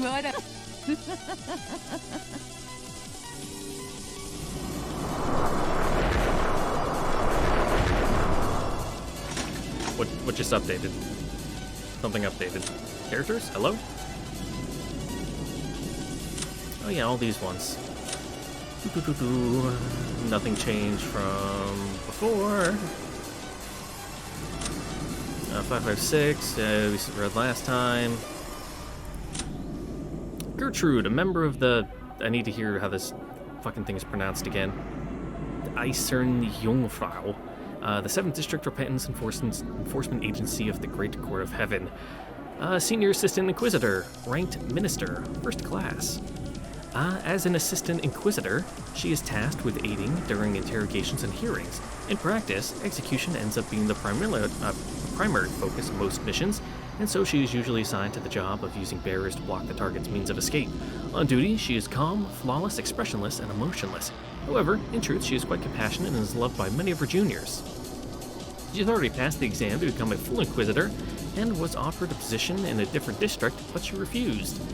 She continues to serve alongside Dlanor, whom she owes a great debt, waiting for a reassignment under her. Therefore, although she is an assistant, she is treated as an Inquisitor, Archbishop 3rd class. Again, you appear to have forgotten your skirt. Odd uniform choices that Heaven's got going on. Cornelia, a member of the Eisern Jungfrau, the 7th District Defense Enforcement and Graded Court of Heaven. This is an Inquisitor, ranked Minister, 3rd class. She has obtained high grades in academic exercises, but this is her first time on the job. She possesses a strong sense of justice and is currently cramming for exams to become an Inquisitor like Dlanor. Oh god, fucking name. Her current goal is to become more like the veteran assistant, Gertrude. She actually has a zealous personality, but she pretends to be emotionless in imitation of Gertrude. She is too innocent and pure for one connected to heresy hearings, and she knows nothing of the dirty jobs and dark side of the profession. Gertrude intentionally selected her for the mission, which stinks of Senate conspiracy. She did this to give Cornelia a chance to ask herself whether this sort of job really is the right one for her. What a unnecessary amount of backstory. The subordinates used a powerful barrier to cut off Beato's methods of escape. Demons prefer to fight. As a result, they sometimes allow their victims to escape. However, angels prefer to block off passages of escape. As a result, they eradicate their targets without fail. つまりこの書斎は夏日姉さんが昨夜就寝前のご挨拶とやらから He couldn't have left. ルドルフが扉を開けるまでの間完全に密室だったということよ。ならお父さんがここにおらなあかんはずや。しかしお父さんの姿は影も And yet 形 he もない isn't. How strange. Maybe he's sitting in that suit of armor, just being really still and holding his breath.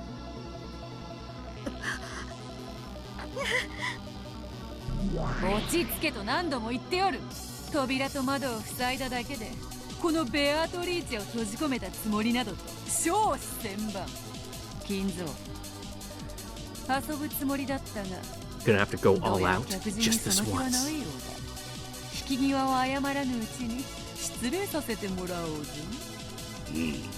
この命惜しくはないが夏日のためにまだ死ねぬで Beato waved her pipe and the air was split vertically.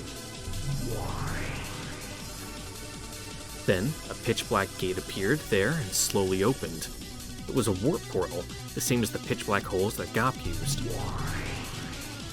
わらわの資料にはこう書かれていたはず。 Fucking slippery, bitch. 神出鬼没。どこへでも現れ、どこへでも消えるとな。わらわがある限り、金蔵を捉えることなど不可能よ。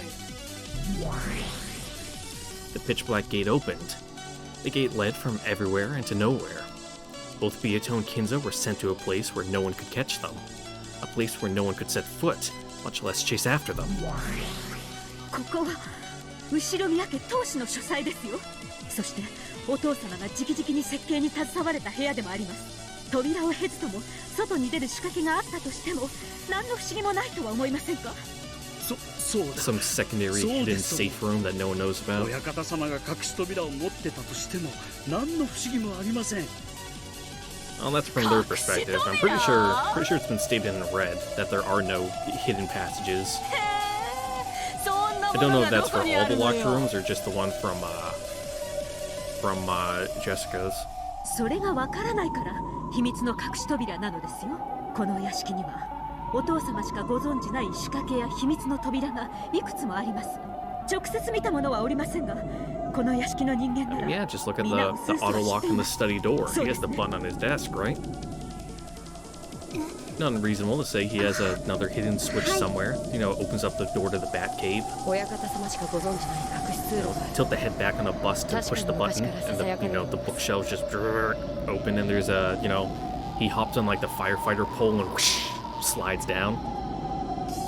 確かに金蔵さんはそういう類の仕掛けは好きそうですな。 He's a big fan of the Adam West Batman TV show. しかも秘密の隠し扉でございますからね。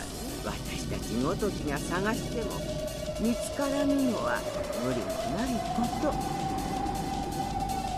なるほど。Yeah. 悪魔の証明ってわけね。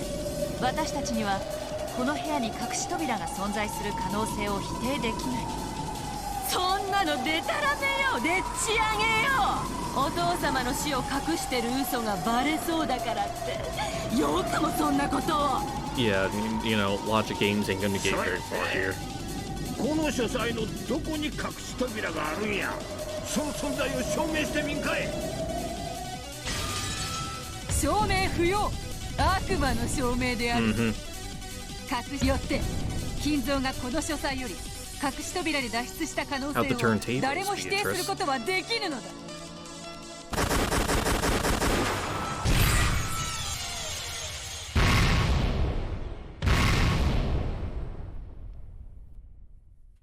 この部屋に隠し扉が存在することを許しません。 Oh, is this how it works? Beatrice's blue wedge, which had been fired off as a farewell gift, was crushed with a flash of Dlanor's longsword, and the pitch-black gate was crushed as well. And it wasn't just crushed visibly and physically. From that moment onwards, the warp portal which conceptualized hidden doors had been destroyed forever.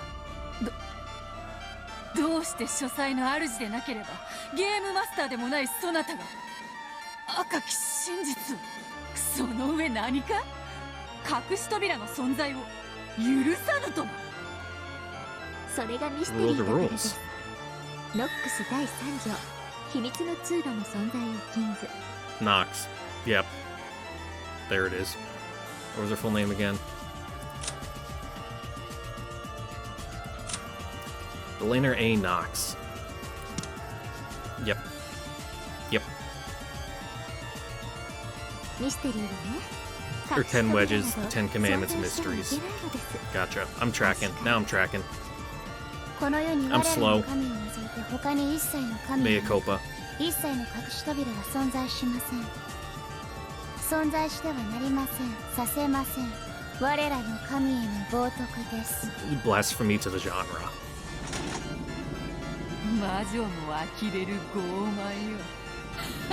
How meta. 呆れを通り越して痛快である。来たわね、魔女を貫く銃のくさび。相変わらず聞いていて惚れ惚れする暴論だわ。愚かね、悪魔の証明なんてあやふやで、これまでは全てを逃れてきたのでしょうけど。 Yeah, but now the professionals are involved. ドラノール Kitty gloves are off. もはやその手は通用しないわよ、ベアトリーチェ。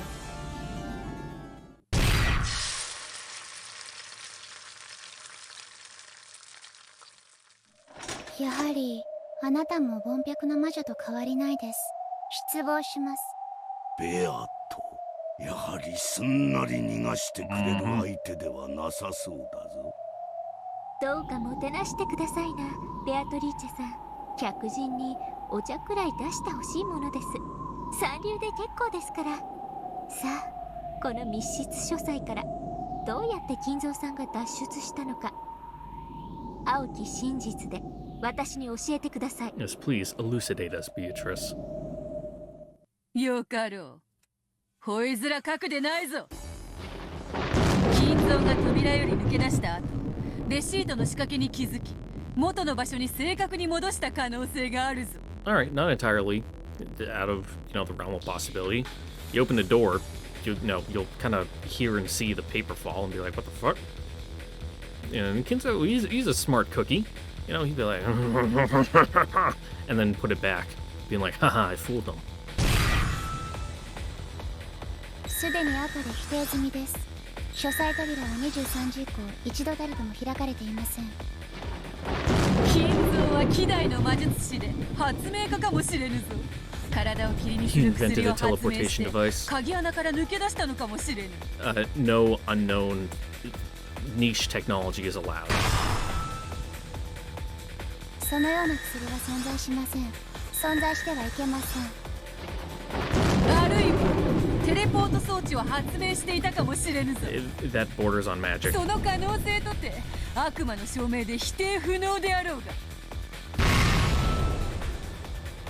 そのような機械も存在しません。It cannot exist. 存在することも許しません。この世のすべての薬物をそなたは調べられるのか。 Again, you can't bring up the most 未 vague. 知の科学装置の存在を否定できるのか。できるわけがない。それが悪 Actually, 魔 I'm の gonna say 証 he 明。 was friends with a mystical Chinaman who そ fucking なたにその spirited him 存在を away. 否定できるのだ。繰り返します。神の名においてそのような薬も機械も存在させません。未来永劫存在することも許しません。未来とな。ほうほう。そなたは人類の未来さえも否定してみせるというのか。 Well, yeah, it completely destroys the genre. ノックス第4条です。未知の薬物および難解な科学装置の使用を禁ず。人類の進化と未来が持ち得る知識と技術は我が神が決定します。そしてその存在の否定を永遠に宣告されました。よって、未来 It's written in the books. You そのよう can't な use 技術 them. の存在は許しません。許されません。 Beato and Dlanor had just gone through a massive exchange of red and blue. However, not only had Dlanor not taken any damage, he also showed no signs of fatigue. Beato might have been a fearsome witch, but blood flowed through her veins and she did breathe. She felt both pain and fatigue. But Dlanor was like a doll made of marble. She felt no fatigue, no pain, no hesitation. Even if Beato's sharp wedges had aimed right for Dlanor's eyes, she would not have shut them. No, it was doubtful whether she even blinked in the first place. ベアトリッチ、しっかり。噂には聞いていたが、最悪の相性だな。 No nonsense. 夢も希望も未来の可能性さえ許さんとは神々の傲慢恐れゆ。さすがは魔女狩り執行人。生涯酒を酌み交わすことは叶いそうにないぞ。 Yeah, I don't think you guys are just gonna, put your arms around each other's shoulders and have a hearty chuckle once all this is over. Even the stakes which had defeated Battler over and over had absolutely no effect on Dlanor. She had expected that already, more or less, but she hadn't expected it to be repelled so easily. おやおや、天下のゴールドスミスも老いぼれたか。そなたの口からそのような言葉が出てくるなど、夜空に彗星を2つ迎えるより珍しい。老いぼれどころか、とうに死んでいるでな。そうであったな。すまんが、もうしばらくそうはさせぬ。Not pulling life support just yet. Beato experienced something she only rarely felt during her entire life. It's probably what we'd call hardship. As Nazi tried to comfort her, Beato quietly brushed aside her hand, and she regained her posture again, showing off her witch's pride and her continued readiness to fight. それで終わりですか？私が出向くまでもなかった失望です。まだであるぞ。今のはほんの小手調べ。just little probes.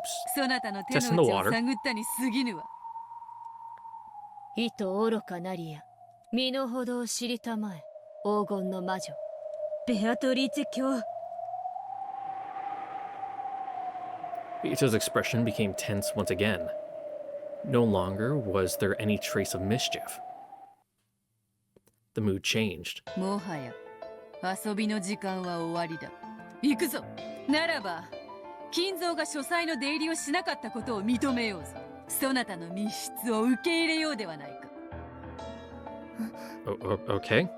金系ベアトリーチェは攻撃法を変更したこと申し上げ立てまつる。 Beatrice, who had until then thoroughly resisted the idea of a locked room existed, did an about-face. She declared that she would accept that proposition, Of course, this didn't mean that she'd surrendered. This was a new attack of Beato's. Dlanor noticed this and readied herself. どういうこと？密室を破ろうとしてるのに、どうしてベアトリーチェ卿は密室を認めるに？多分この部屋以外の場所で金蔵の存在を主張するつもりです。大ベアトリーチェ卿のワープポータル再起動を確認。夏日は金蔵と書斎で話をしたと主張しているが、対面で話をしたとまでは言っておらぬ。Oh, okay, like what she was. すなわち金蔵が書斎以外の場所にいたとしても会話が成立すれば矛盾はないわ。She also said she saw him go off to bed.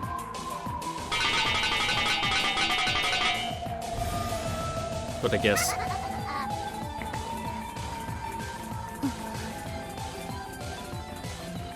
After bouncing off and bouncing at. Oh man, let's just start that whole sentence over again. After bouncing at an erratic angle, the witch's stake pierced the top of Dlanor's foot. とろいわあなた。足の甲いっただけ。夏日はこの書斎で内線電話を使い、別の場所にいる金蔵と会話をしていたのだ。親族たちを嫌う金蔵が書斎に立ち入られることを予見して別の場所に避難していたとしても何の不思議もないわ。おそらくそれは隠し足クワドリアンかもしれぬぞ。 The power of Beato's blue truth began to dwell in the stake of Asmodeus, piercing the top of Dlanor's foot, causing the stake into a blue wedge, changing the stake into a blue wedge. うまい。筋は通るに。青き真実有効であります。 A cyclone of gold butterflies swept up with Beato at its center. The magical power of the pitch-black gate that had been smashed was once again refilled. If she could hold Dlanor off here somehow, this time she'd be able to warp Kinzo out of the study all the way to Kuwadorian. Dlanor moved clumsily, trying to pull the blue wedge out of her foot, but it didn't even budge. Of course, Beato didn't miss this chance. No witch would. さらに行くぞ、覚悟せよ。夏日の言う金蔵が金蔵本人を刺さない可能性がある。夏日の言う金蔵とはこの部屋の別称かもしれぬぞ。金蔵はクワドリアンに避難していて連絡不能。夏日はこの部屋をお父様と呼び、この部屋で瞑想することで金蔵より啓示を受けているつもりになっていたのかもしれぬ。 That's a bit of a stretch. 動きを止めたわね。 But sure, we've already established that Natsuki is pretty unstable.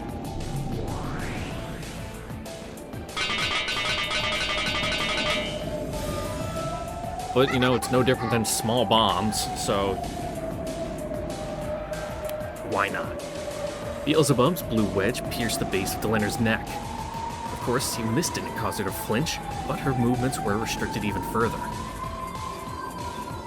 面白い。それで終わりですか？前菜にスープで終わってはコースとは呼ばぬ。メインディッシュからデザート一気に下って腹をぶちまけて死ね。密室ゆえに脱出不可能というならまだこの部屋に隠れている可能性だって否定できぬ。隠し扉ではない。例えばベッドの下とか天井裏とか。 Like a fucking ninja? 悪魔さえ知り得ない。それでいて実にさりげない死角に隠れているかもしれぬな。あるいは金蔵より特別に自分の代行を命じられたナチ。自らを当主代行であると同時にもう一人の金蔵だと自覚したかもしれない。つまりナチが同時に金蔵でもあるという可能性だ。まだまだあるぞ。金蔵は昨夜の23時の時点で窓から脱出していたのだ。そしてナッチがそれを見届け窓に施錠をした。これでも何の問題もないぞ。いやむしろ一番美しい青き真実ではないのか。どうだドラノルエノクス。この密室より脱出する方法などいくらでもあるわ。 I mean, honestly, the last one, you know, don't know why you didn't just lead with that. 我が主に立てつく愚かさを知れ。お前には何の反論の必要もない。そのまま破れて永遠に眠れ。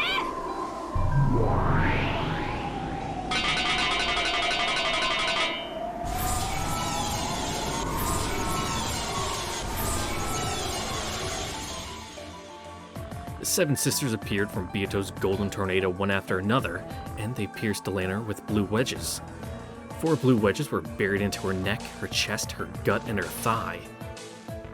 Including one buried into the top of her foot, she had been pincushioned by 5 stakes. ベアトリーチェ様、私の出番は？他にも思いついたら使ってやる。いや今は静かにしておれ。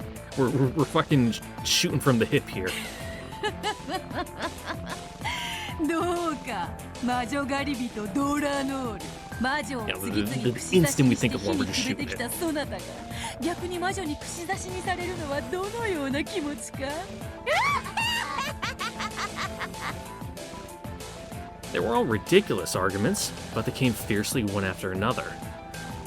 Though a total of 5 wedges pierced Dlanor, her expression didn't change in the slightest. However, her movements had indeed been limited. ひゅー、さすが魔女は怖い。へりくつじゃ勝てんに。ノックス10か条にも抵触しません。有効です。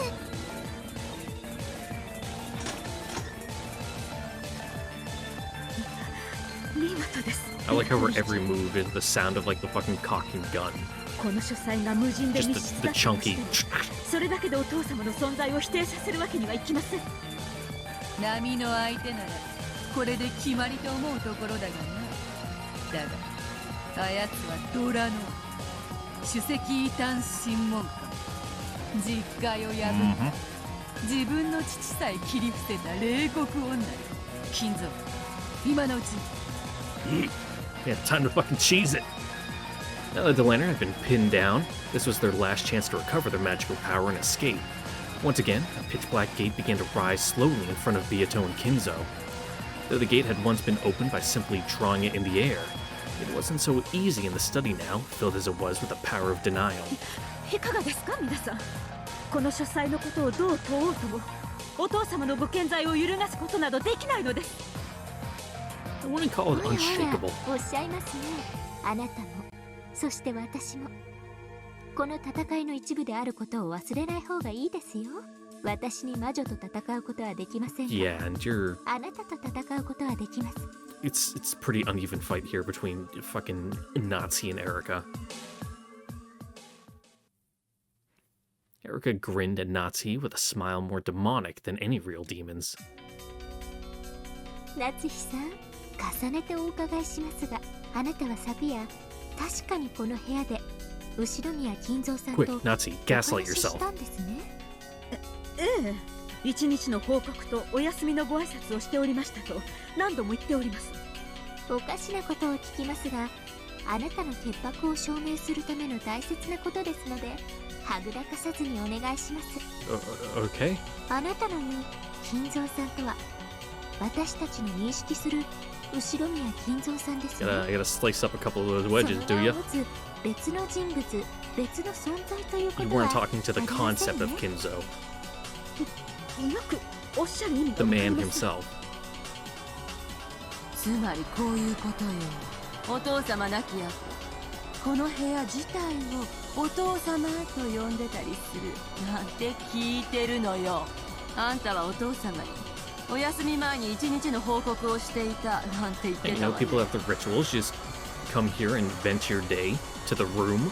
それはお父様という名の書斎で一日の報告を壁に向かってしていたという意味じゃないの。無礼な、そんなことはありません。お父様はお父様です。健在でいらっしゃいます。そして確かに昨夜、私はここで報告とお休みの挨拶をさせていただきました。何のごまかしも言い逃れもありません。なるほど。では、私の Oh, 言葉を Nazi, 復唱できますか？ the theme music seems to be saying あなた otherwise. が何のごまかしもまやかしもないというなら、私の言葉が復唱できるはずです。いいでしょう。何でも復唱します。復唱要求、後宮夏日は昨夜23時、この部屋で後宮金蔵と確かに同室して会話しました。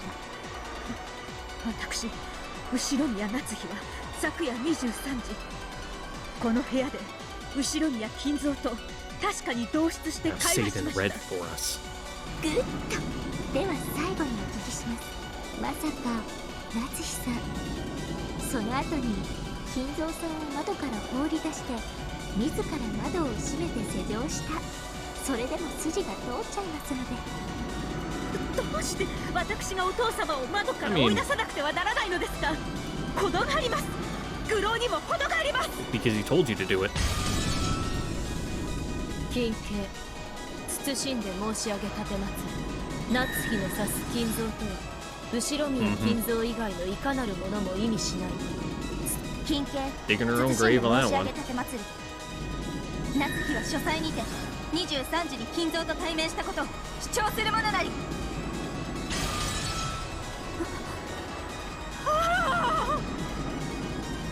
Nazi let out a cry, but it was too late. She had completely risen to their provocation. Blue wedge to the foot representing the telephone discussion. The blue wedge to the neck representing the study itself being called Kinzo. The blue wedge to the gut representing Natsuhi herself being called Kinzo. The blue wedge to the thigh representing Natsuhi letting Kinzo escape out the window and locking it afterwards. The four of them shattered with the sound of thin glass, because Natsuhi, the one who knew the truth, had denied them. Those denials had gained the power of the red truth. Despite Kinzo's absence from this locked room, Beato had introduced 5 ways that Kinzo could still exist. Natsuhi had clearly destroyed the premises behind 4 of those herself. Only 1 wedge remained. In other words, this was the last blue truth which could bury the contradiction of Kinzo existing in the study at 11 o'clock but not existing there after it had become a locked room. It was the only theory that pierced Dlanor's chest. Kinzo was hiding somewhere in this room. With this theory, even if Kinzo wasn't present in this locked room of a study, he could exist here. If this wedge of Satan were to be crushed, their chances of escaping this room would become hopelessly dim.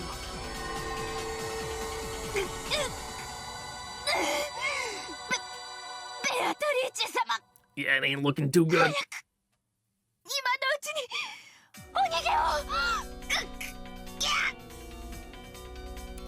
Dlanor slowly grasped the final wedge, which still pierced her chest. Her vice-like grip seemed to be causing Satan intense pain, as though all the bones in her body were being broken. 残るくさびはこの1本だけです。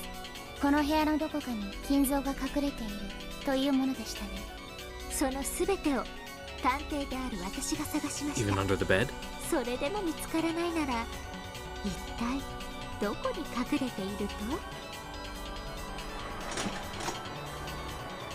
With the final wedge still sticking out of her chest, Dlanor slowly approached Beato.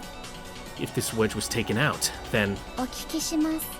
一体金蔵がこの書斎のどこに隠れていると？さーてな、ベッドの下かもしれんぞ。探索済みです。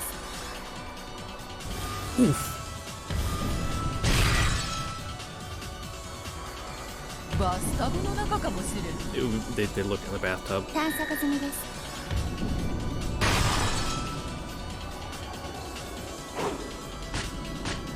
クローゼットの中、机の下、カーテンの束の中。探索済みです。済みです。済みです。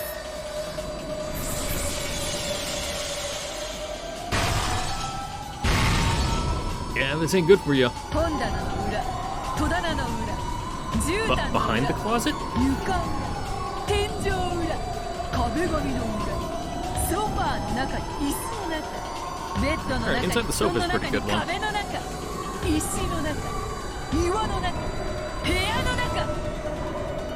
He's just inside the room. Where is he hiding? I don't know, he's in here.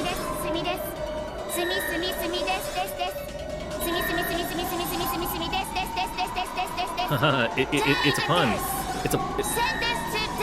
Because Desu death. This.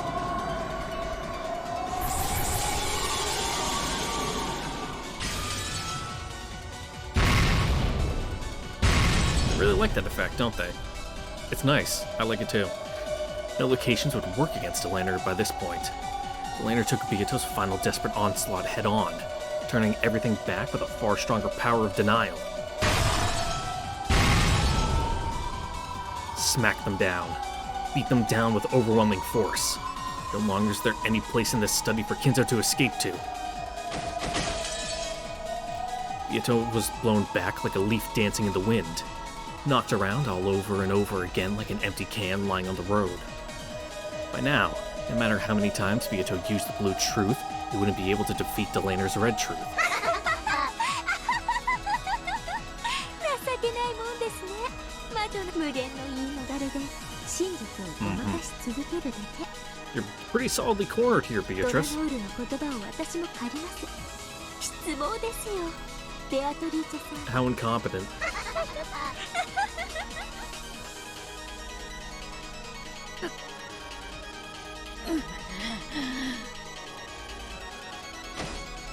You really should have seen this one coming, and you should have just, legged it when you could.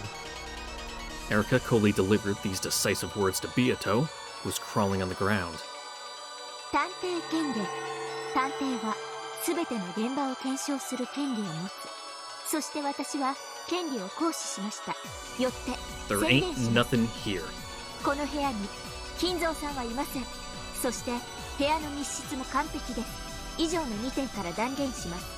この部屋はずっと無人です。夏日さんが金蔵さんに昨晩ここで会ったと嘘をついていたのです。以上、これでチェックメイトです。ベアトリーチェさん。 Yep. Just completely outmaneuvered. いかがです？ただこの部屋が存在するだけでフルドエリカはこの程度の推理が可能です。いかがでしょうか、皆様方。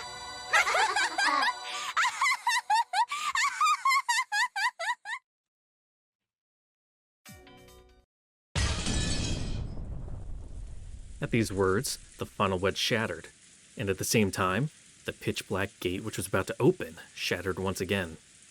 This time, the warp portal had been completely destroyed. No longer would Kinzo be permitted to exist in this room, or escape from it. Ito struggled to her feet, but that was the best she could do. She no longer had any energy to fight. She had taken all the denying red head-on from close range. It was all she could do to withstand the pain, which was so strong it felt like she'd vomit up all her insides. Even Beato, who had held a monopoly on the title of the strongest and most evil witch of all this time, couldn't do a thing against a witch hunter. No matter how sturdy a sandcastle you build on the beach, you can never win against the rising tide. やっぱ相手が悪い。 Yeah, you're like theoretically outclassed here. ベアトリーチェ、 On a 感謝する conceptual ぞ。 level. 恨み残りし私のためによくぞここまで戦ってくれた。四季を悟ると走馬灯が見えるってのは本当らしいな。そなたの若かりし日々の面影を思い出してしまったぞ。腹が立つくらいバトラに似ておったな。私の魂もそして当主の資格も今やすべてバトラが受け継いでおるわ。もはや何の未練もなし。バトラ、すまぬ。そなたと再び戦おうと誓いながらこの程度で手じまいとは。 Gotta tap out here. To Beato, it seemed as though Battler had met her gaze. There was no way he could have. This Battler was the Peace Battler. There was no way he could see Beato in this higher-level world. However, his eyes really did meet hers. Even though they couldn't have, Beato was sure they did. As Erica, Ava, and the others closed in on Natsuhi, questioning her over and over, only Battler stood apart from that tumult. His expression held none of the enthusiasm and excitement that the other humans had. It just piercingly and coldly surveyed the scene. And the expression on his face was a quiet displeasure, anger. He wasn't feeling compassion for Natsuki because her lie was about to be exposed. However, he couldn't forgive Erika, who was simply enjoying the intellectual rape of cornering Natsuki, or any of the people going along with her. Then, he softly whispered, ダメだな. Hit us with the Zen. Beato and the others definitely heard that. バトラーはまさかこの劣勢をひっくり返せるというのか。ありし日の私ならできただろうな。そしてバトラならできるであろうぞ。バトラよ。Sorry, Beatrice, didn't mean to skip you. 私より全てを受け継ぎし男であるならば、今こそその証を示せ。黄金の魔女伝説をこんなところで終わらせるな。 Yeah, we still have like 3 more answer episodes to go through, so. 私は昨夜、確かにここでお父様に会いました。確かにです。そして後宮家の栄光ある歴史とそれを担う責任の重さについて。もうその嘘は暴かれているんです。夏日さん、あなたが昨夜一人でこの部屋にいたことはもう分かってるんです。そろそろ諦めて告白に入ってもらえませんか。犯人の往生際の悪さと、ミステリーの出来の悪さは比例するんです。最後くらいこれがちょっとはマシな三流ミステリーだったことを証明してください。ああ、ダメだな。全然ダメだぜ。 There we go. Battler, who had been silent off by himself up until then, finally spoke. At first, it sounded as though he was attacking Natsuki. However, when Erika realized he was glaring directly at her, her expression visibly clouded with displeasure. 何がダメなんですか。ミステリーが三流なら、その探偵も三流だな。いいぜ。俺がじい様になってやるよ。バトラー、あなたが金蔵さんに。まさか金蔵さんになってこの部屋からの失踪を再現してみせようって言うんですか。まさか私のチェックメイトを否定されるというつもりで。 It's not very helpful when your Watson is, fighting directly against you, Erika. バカ。この男は何を言ってるのですか。新しく来たお嬢さん方、ここのゲームは初めてか。悪いがその程度でチェックメイトって言っちまうようじゃ全然ダメだぜ。ああ、本当にダメだな。どういうことだバトラ。 Yeah, they explained to the class. お前がおや。ああ、再現してやるぜ。俺がじい様になってこの部屋から消え去ってやる。扉も窓もアウトやで。どうやって。 Yeah, I'm interested. Show us this disappearing act. I love magic. Well, not magic, but like mind freak stuff. Illusions. Rustle. The sound wasn't just the noise of the onlookers fidgeting. It was a provocative chill that ran up Erika's spine. 気に入りました。そうですね。あなたは当主の指輪を持つ後宮家次期当主金蔵さんの代役を務める資格は十分あるでしょう。見せてもらおうじゃないですか。 Erika's expression was no longer a challenging smile. It was malicious, extremely displeased. She couldn't conceal her anger at having her most pleasurable moment ruined. どうやってここから藁を立つの。読めたわ。なるほど。その手間の。 Well, I'm glad you can see it. 今頃気づいたかクソじじい。隠し扉だのベッドの下に隠れただの。情けねえ話ばかりで泣けてくれ。俺たちは天下御免の後宮金蔵の話をしてるんだぜ。もう少し痛快かつ豪快な答えは出てこねえのかって。 My man had a jetpack and just flew out the window. What? 全くだ。自らのこととはいえ私にも思いつけなかったとは情けない。そして我が血族がこれだけ揃い私を理解しているのが6年を経て帰ったバトラだけというのもなさ。バトラ、私の代役であるぞ。無様な真似は見せるな。おうじじい、後ろ宮家当主の貫禄ってやつを客どもに教えてやるぜ。 Alright, then hit us with it. 何をなさるおつもりですか、お父様。夏ベアトリーチェ、見ているがいい。後ろ宮家当主とはどういうものか教えてやる。バトラー、Okay. 何をして You みせ say るつ so. もりやろ。何もできるわけがないです。この部屋は完 You 全な better 密 not 室 fucking なん hit で us す with から。 another small bombs. 夏代さん、こっちへ来てくれ。そして今から話す通りに動いてくれ。Okay. Battler called Nazi over to the window and whispered something to her with his back towards the others.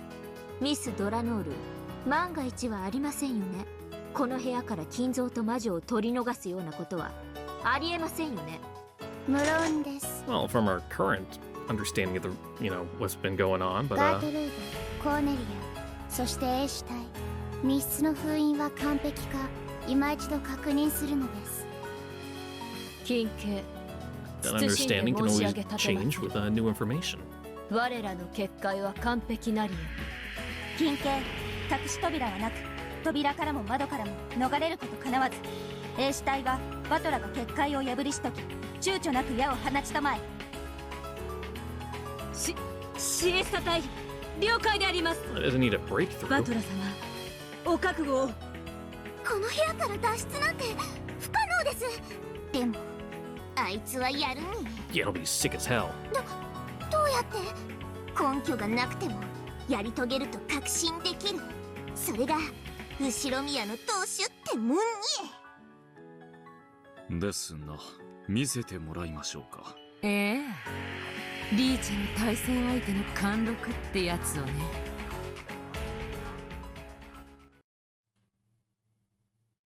では始めるぜ。Alright. Everyone nodded and watched Battler's every move. じい様である俺はこうしてベッドで横になり、夏日おばさんの一日の報告とやらに相槌を打っていた。 Okay, yeah, that's tracking so far. Battler laid down on the bed himself. As if he was still mattered now, Erica grumbled about disturbing the crime scene, but no one listened to her. そして俺は返事をしなくなり眠った。まあどうせ長話に飽きて寝たふりでもしたんだろうぜ。貴様は分かっておる。私は Mm-hmm. お父様がお休みになったのを見届け、黙礼してから立ち去ります。 Nazi lowered her head to Battler, who was still lying down in the bed, and turned around. Then she started wandering around, as though doing an inspection of the room. 夏日おばさんはじい様の就寝を見届けた後、室内のチェックをしてから退出するそう。 And before she leaves, he, well, couldn't have slipped out because then, well, he could have left before Ava even got there. もちろんシャノンちゃんたちに毎日掃除をさせてるんだが、それでもおばさんは細かくチェックしている。 Hey, no, trust but verify. ホコリが落ちてないかどうか、消耗品は切れてないかどうはい、大切な当主様の部屋ですから、使用人任せにせず自らでも細かくチェックしています。これは必ず行っていることです。そうです。 Mm-hmm. 奥様は普段からとても丁寧にチェックしています。チェックは細かく、水場の消耗品一つ一つにまで及びます。 God damn. つまりよくテレビドラマで見るような窓辺のホコリだけじゃねえ、水場の洗剤の残量やトイレのトイレットペーパー And when she was in there, 毎日 Kids will な read く his てもいい escape. だろうに。まめなことさ。それが日課です。一日たりとも当主様のお部屋のチェックに気の緩みがあってはなりません。それが何だって言うんですか。もったいぶるのも大概にしてください。 It should be pretty obvious where he's going from here. もったいぶるのは探偵の特権でしょ。Sure about that? ではこの私、こうして書斎にい Look れ at ば your わかる panties だ in ろ a うが、 bunch. 書斎という名で呼んではいるが、ここはもはや屋敷の中に Hey, 存 he's got 在 his す own る little セカンドハウスと apartment 言 up って here. もいい。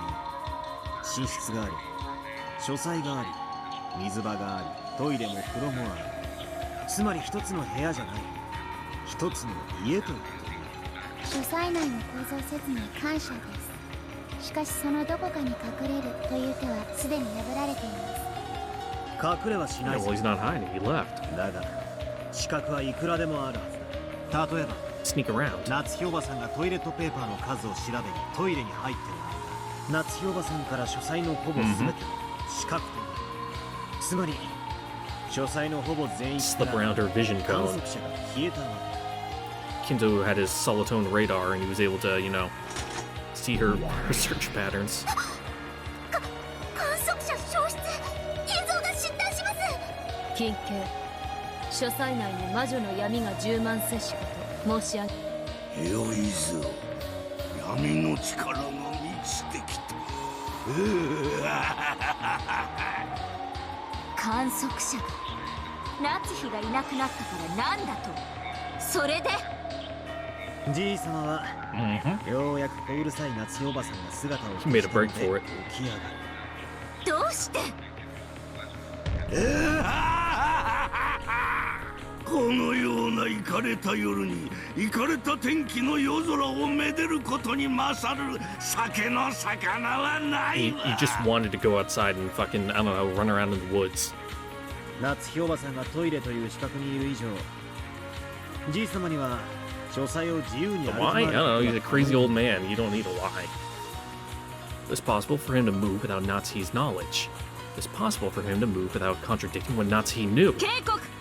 バトラが書斎扉に接近するであります。金慶、書斎扉のロック解除時には騒音が鳴り響くものなり、夏日に不審に思われずして扉より出ることかなわぬと知りたまえ。 The door was left open. Because Balor had acted as though he was heading for the door, Gertrude, who was sealing the door, immediately issued a warning. Maybe it was possible for him to leave the study while in Natsuhi's blind spot. However, そうよ、音よ。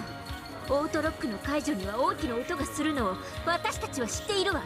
書斎内の死角に夏日がいたとしても、オートロックを解除する時のあの大きな音は聞き逃さない。不審に思わないはずがない。金慶、夏日は扉の開く音、在室中に聞くことはなかりけりこと申し上げ立てまつる。 the washroom and toilet are very close to the door. Even if they hadn't been, the auto lock always lets off such a massive sound. She'd be able to hear that sound no matter what. Natsuhi had already spoken with Erica and the others about the details of the previous night, and she had made it quite clear that nothing out of the ordinary had occurred. The argument that Natsuhi could have failed to hear the lock would not work. 金慶、重ねて申し上げ立てまつる。扉より金蔵が出入ること、かなわぬものなり。金慶、無駄なあがきと申し上げ立てまつる。意図愚かなり。確かに破れねえな。だが窓のあんたはどうだ。 Turning his back to Gertrude, who claimed that leaving through the door was impossible, Balor locked his gaze on Cornelia, who stood in front of the window. しっかり張れよ。お前ぶっ飛ぶぞ。 By now, Balor's target was clear. It was Cornelia, and it was the window. He was going to smash this locked room from the window.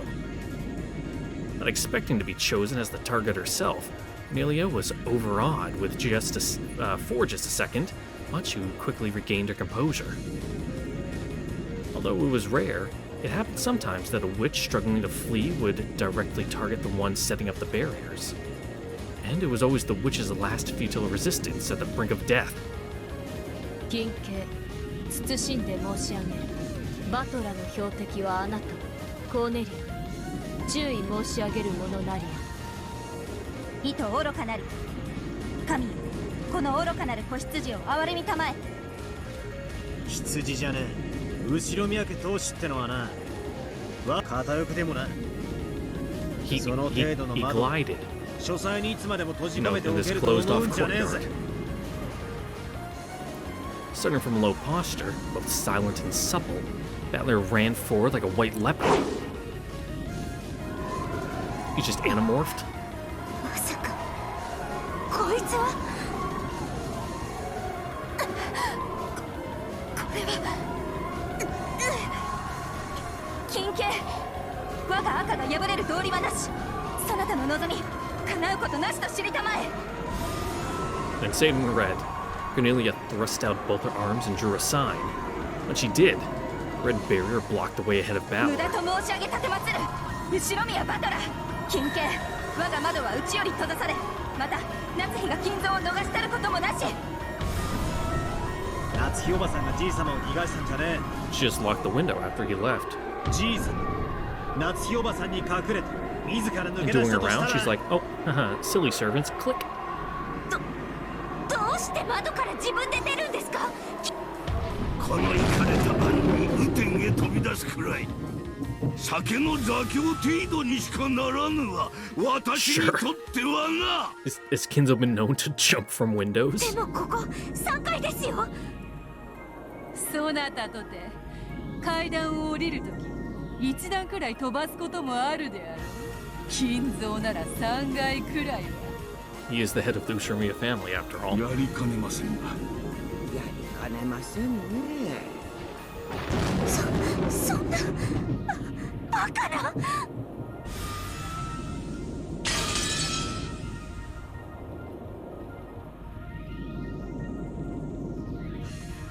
Blue cracks appeared in Cornelia's red barrier, and it shattered with a crisp sound. It was all what? It was all far too quickly. It almost looked as though she'd gotten out of the way herself in fear of Battler. エンドレスナイン魔法抵抗力エンドレスナイン。コーネリア様防げません。退避を。 Nah, just let her get fucking, like, I don't know, throat chopped by Battler as he runs by. At the same time, the barrier shattered, the window behind Cornelia's back was flung open. The curtains fluttered for just an instant. Though it was all filled with rain, the heavens in the courtyard were spread out in front of them. A fitting exit for an eagle leaping from this locked room. コーネリア結界を張り直すのです。御意上司ドラノールここを破ること断じて叶わぬと知りたまえ。 Cornelia quickly came back to her senses and set up another red barrier. However, this one was the last one. 金系慎んで申し上げ立てまつる。なれば金蔵の窓よりの脱出を仮に認めようぞ。ならば外より閉められる窓の施錠はいかようにしたのか。窓は内側より施錠されていた。 Yes, and Natsu was the one to lock the window. ダメだな。ああ、全然ダメだ。 Kinzo and Battler grinned. She thought this feeble red could block the charge of Battler and Kinzo, the two family heads. じい様が窓より飛び出した後、夏日おばさんがちょっとした隙間風に気づいただろう。そして窓辺に近づき、窓が開きっぱなしになっていたことに気づき、慌てて閉めて施錠した。私がまさか窓から抜け出したなど。 Yeah, who'd assume? 夏日は想像もで Who き in the な right かった mind would ろ assume う he な。 just jumped out the window? だから夏日おばさん、じい様はベッドで寝ていると思ったのは当然のことなんだ。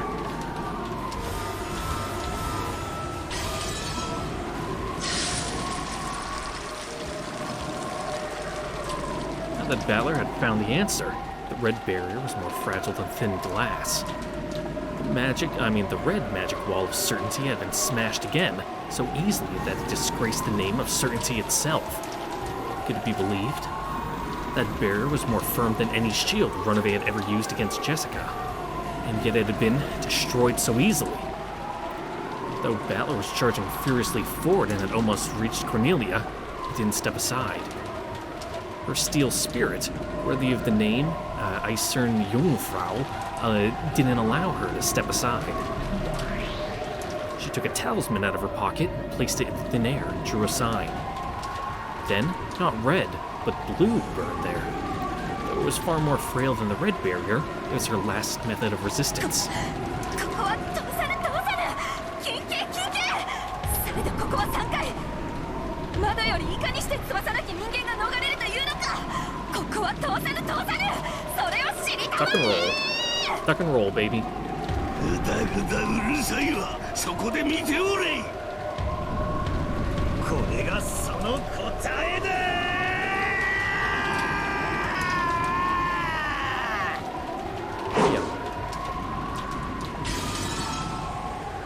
Battler flew. He burst through Cornelia's blue barrier, smashing it away, and his body flew out the window into the darkness of the rainy sky.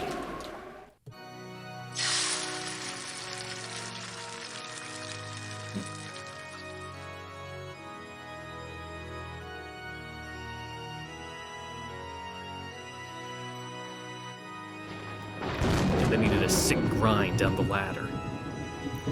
The fragments of the blue barrier scattered, leaving blue dust in their wake, coloring the air beautifully.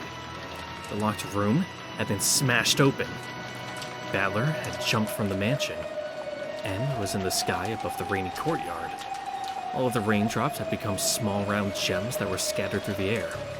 Battler was floating through the jewelry box world of this beautiful stormy sky filled with countless raindrop gems.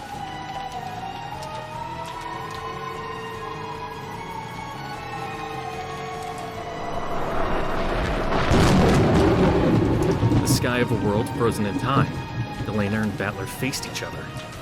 If Battler, who had smashed and flown out the window, was like a knight leaping off a white horse, then Dlanor, who was floating in the air waiting for him, was also a knight.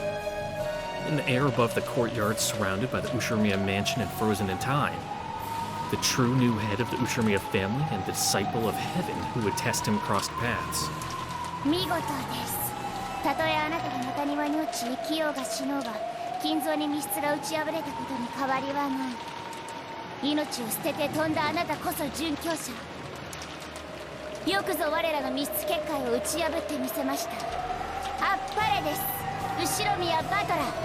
されど、我こそは史跡異端審問官ドラノミスミスと逃すことができません。最後に我がたちにあなたと交える栄誉を与えたまえ。It's like, yeah, that kickflip was sick as hell, but I still need to kick your ass. ああ、歓迎してやる。このゲーム。案外甘くないぜ。In this world where the gems of rain fell slowly like large snowflakes on a snowy field, Dlanor and Battler slowly crossed paths.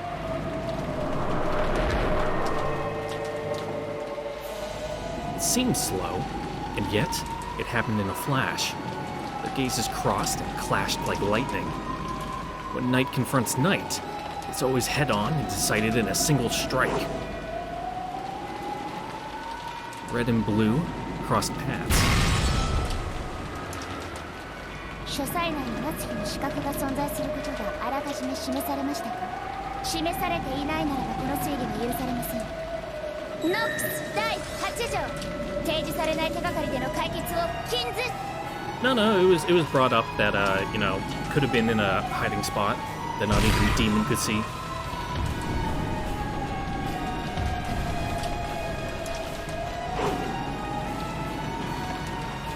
Dlanor's double strike with both red and blue blades sliced at Battler and missed. Those long swords, which had never lost 100 battles, cut through empty air. For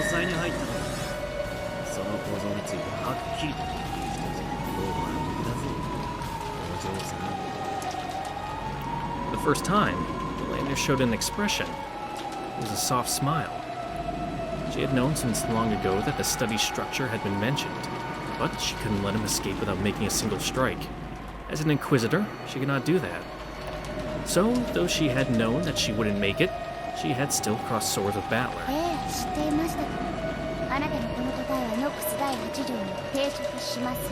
Yeah, but it's my job. I still need to ask it nonetheless.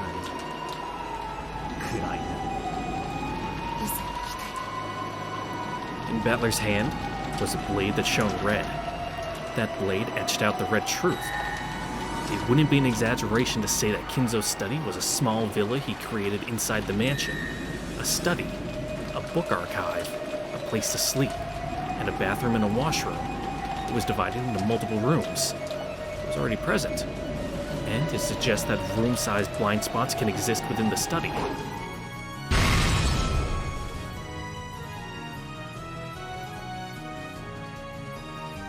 Without any mercy, no, without any reluctance that would have been dishonorable, the sword of red truth cut into Dlanor. Its sharp trail cut into countless gem drops filling the sky into beautiful... countless gem drops filling the sky into beautiful hemispheres.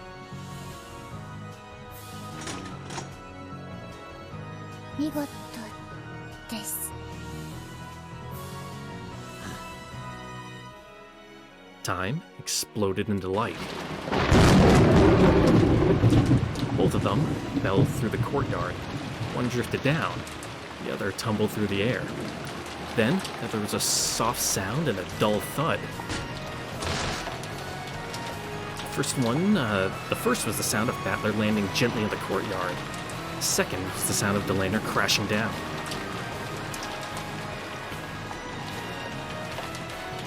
After crouching down for a while, Battler slowly stood up.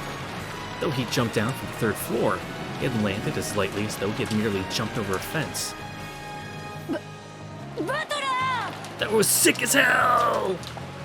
Beato leaned out the study window, looking to see if the possibly wingless Battler had landed safely. Beato! Kui! Tobe! その窓が俺たちの出口の扉だ! だから飛べ! お前は密室に閉じ込められてるような魔女じゃないだろうが! Well, I guess from, Battler's perspective this round, Beatrice hasn't done anything to fuck with him, so... The study was no longer a locked room. She could jump from here, escape from here. The locked room, which had threatened to capture the witch and suffocator, had now been destroyed. 心臓も バトラが答えを見せた時点でわしの魂はすでにこの Yeah, this is just my after image because I move so fast. Kinzo's form became a group of gold butterflies and disappeared. The locked room barrier had dissolved, and the power which denies magic had scattered. Beato ran towards the window. That was the only exit from the locked room of this witch hunt. After glancing at the Inquisitors and Chester sisters, she readied her wound-covered body and ran towards the window, just like Battler had done. She looked like Cinderella running as she heard the bell toll.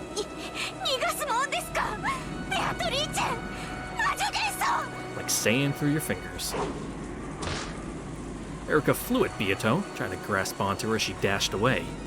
But it was like trying to catch smoke, and Erica landed face first on the floor. There was no human that can catch a witch. For one such as her, without love, even touching Beato was impossible.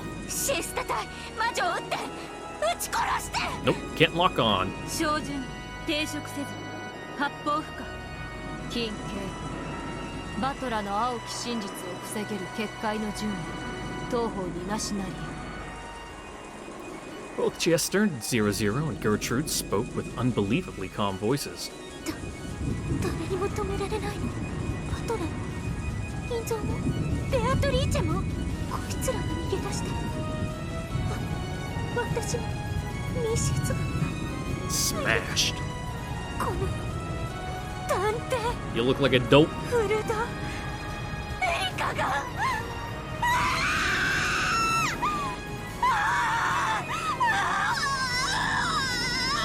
It's only game. Why you have to be mad? Erica crouched, screaming and clutching at her head. 天下の黄金の魔女がジジイまだ第一の番だろうが新参どもにお前のゲームが甘くないってことを思い知らせてやれ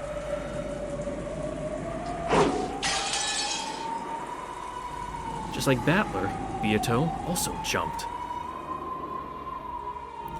She drifted down through the gem-drop jewelry box world into Battler's chest. Battler caught her with both arms as though catching an angel's wings. It was like a knight catching a princess who had been locked up in a tower. Like a beautiful picture of a scene in some fairy tale. Don't go catching feelings now. やっばいこれだわ後ろ三宅の当主ってこういうやつらばっかな後ろ宮金蔵の破天荒を記せば書斎の魔導書の数に負けぬ長い波乱の物語が Well, I guess Kinzo used to be cool way back when. その次の当主の物語も記す価値が大いにありそうだ。いえいえ、もう記しておりますと。それは Yeah, you got that right. It's real fucking long. Like, probably gonna be 100 parts long. The demons giggled on top of the roof, holding umbrellas. Then, they quietly looked down over the two in the courtyard.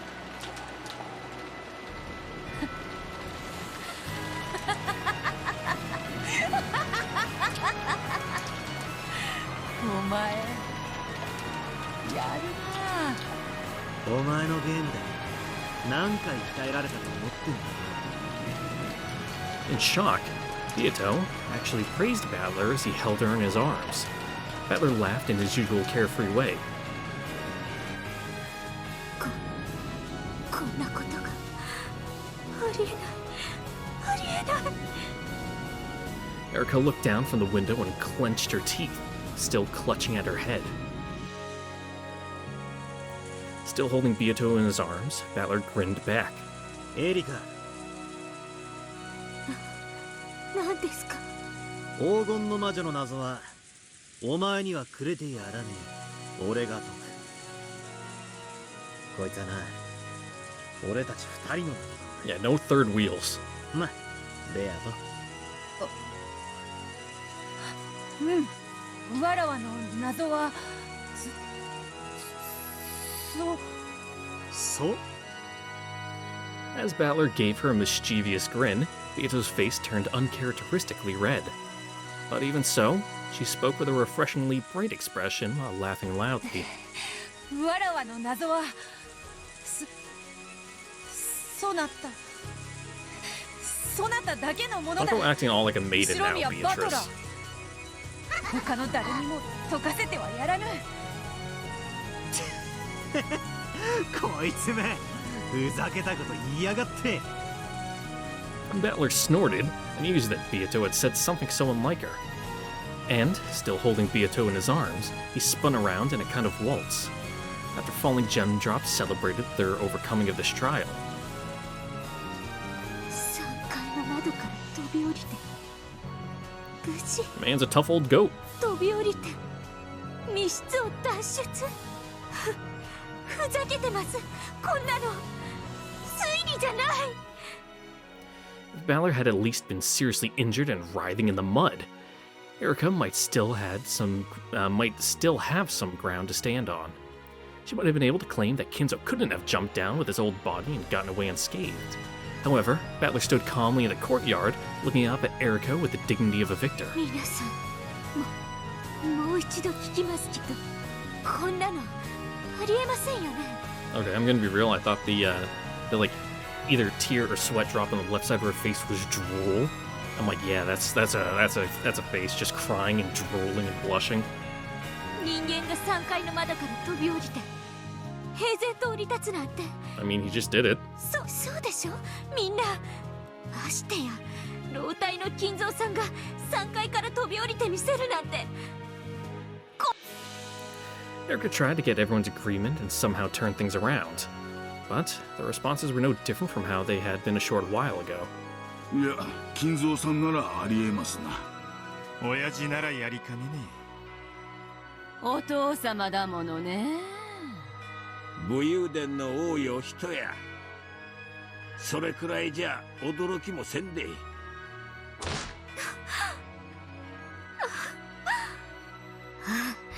あんたたち頭も正気もどうかしてんじゃないですか。 Just that Kinzo's an exception from the norm. いずれにせよあなたの密室議論は完璧ではなかったわね。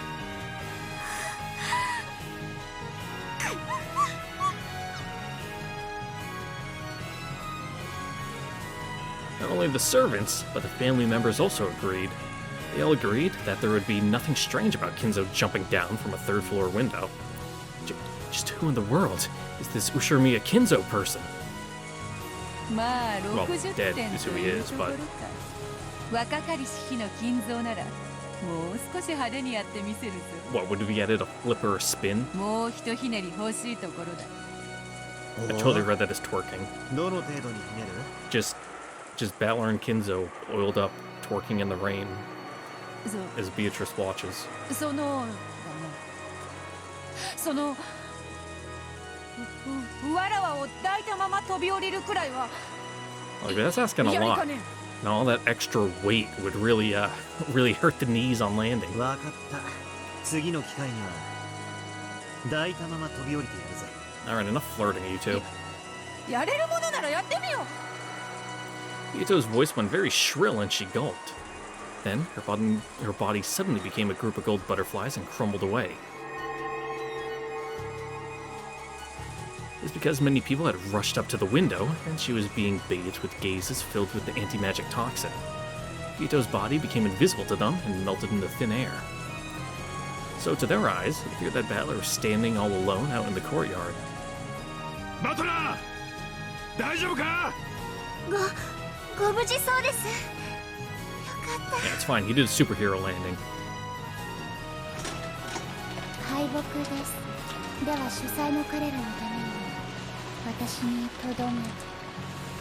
She says while lying upside down in a bush. あの主催の密室でいかにして金蔵が逃れたのか、その最後の青き真実を。 There was no pain in Dlanor's expression. Pleasure and pain never showed up on her face in the first place. However, she used her long sword as a crutch as she struggled to her feet, so it was easy to tell that she had taken heavy damage. And despite her lack of expression, you could tell that this was a loss she could accept. Battler and Dlanor turned to face each other. いざ来た。 As though readying herself, Dlanor quietly closed her eyes, but she still stood tall and maintained her air of dignity. これが俺の青き真実だ。 Blue power gathered. Battler slowly approached Dlanor. Then, he faced the rainy sky and yelled out the blue truth. 後宮金蔵は夏日おばさんの目を盗み、窓よ夏日おばさんはそれに気づかず窓を施錠したんだ。これで夏日おばさんが23時じい様の就寝を見届け、扉のレシート封印、窓の内側からの施錠を矛盾させずにじい様は書斎を脱出できる。実際に脱出可能であることはこの俺が実証した通り。 Look at that, a fucking blue truth theory that isn't fucking crackpot small bombs. 以上でこの戦いを決着する。 The blue wedge flashed through the courtyard along with a blue bolt of lightning and roared down towards Dlanor's forehead as she stared up at the sky.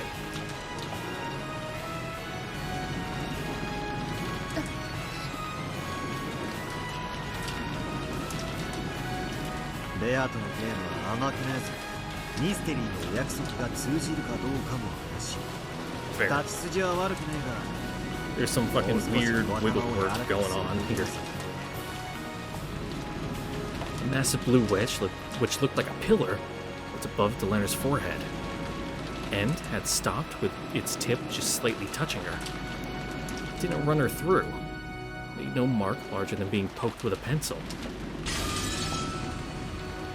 When Battler snapped his fingers, the blue wedge scattered, and became a shower of translucent gems.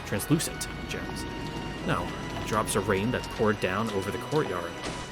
Dlanor sat down in an absent sort of way.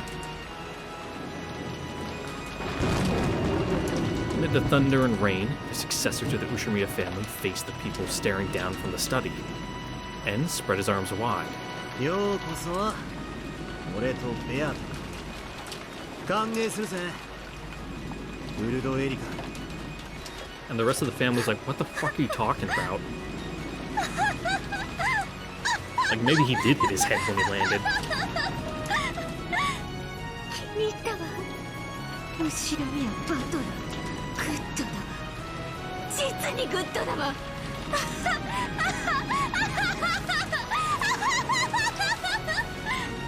食らい尽くしている魔女の謎とやらをね。腹渡の奥の奥まで Gross. 生きながらにね。 Don't choke with all that laughing. Dlanor and Beato both looked calmly up at Erica, who couldn't contain that evil laugh.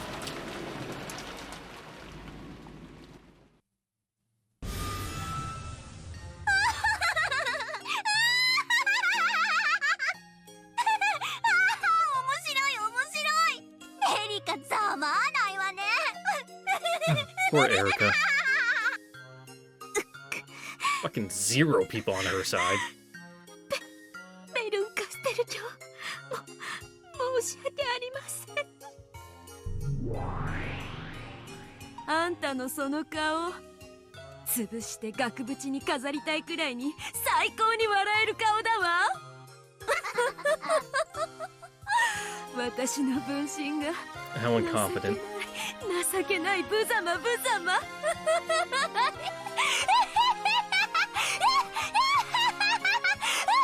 Alright, don't bust a gut burn.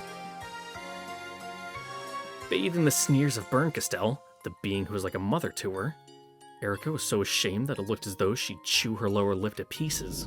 この恨みは必ず後ろ見やバカだ。 Don't hold it against him too much. You need to get knocked down a couple pegs. 後ろ見や夏日。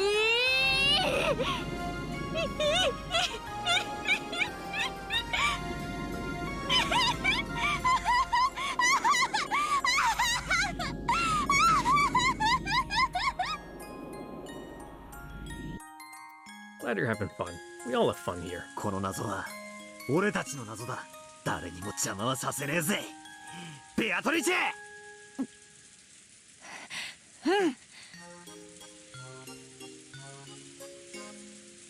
Alright, nice little united front, I guess, against the interloper faction. And I wasn't lying last time when I said we were going to go for a longer part, and I delivered. And with that, that is where we're going to end it here for today. Once again, thank you all for watching. Don't forget to like, comment, subscribe, ring the notification bell. See you guys on next time for the next episode of Umineko, where we'll pick up off in the Golden Land. Catch you guys all there later. Bye. Mwah.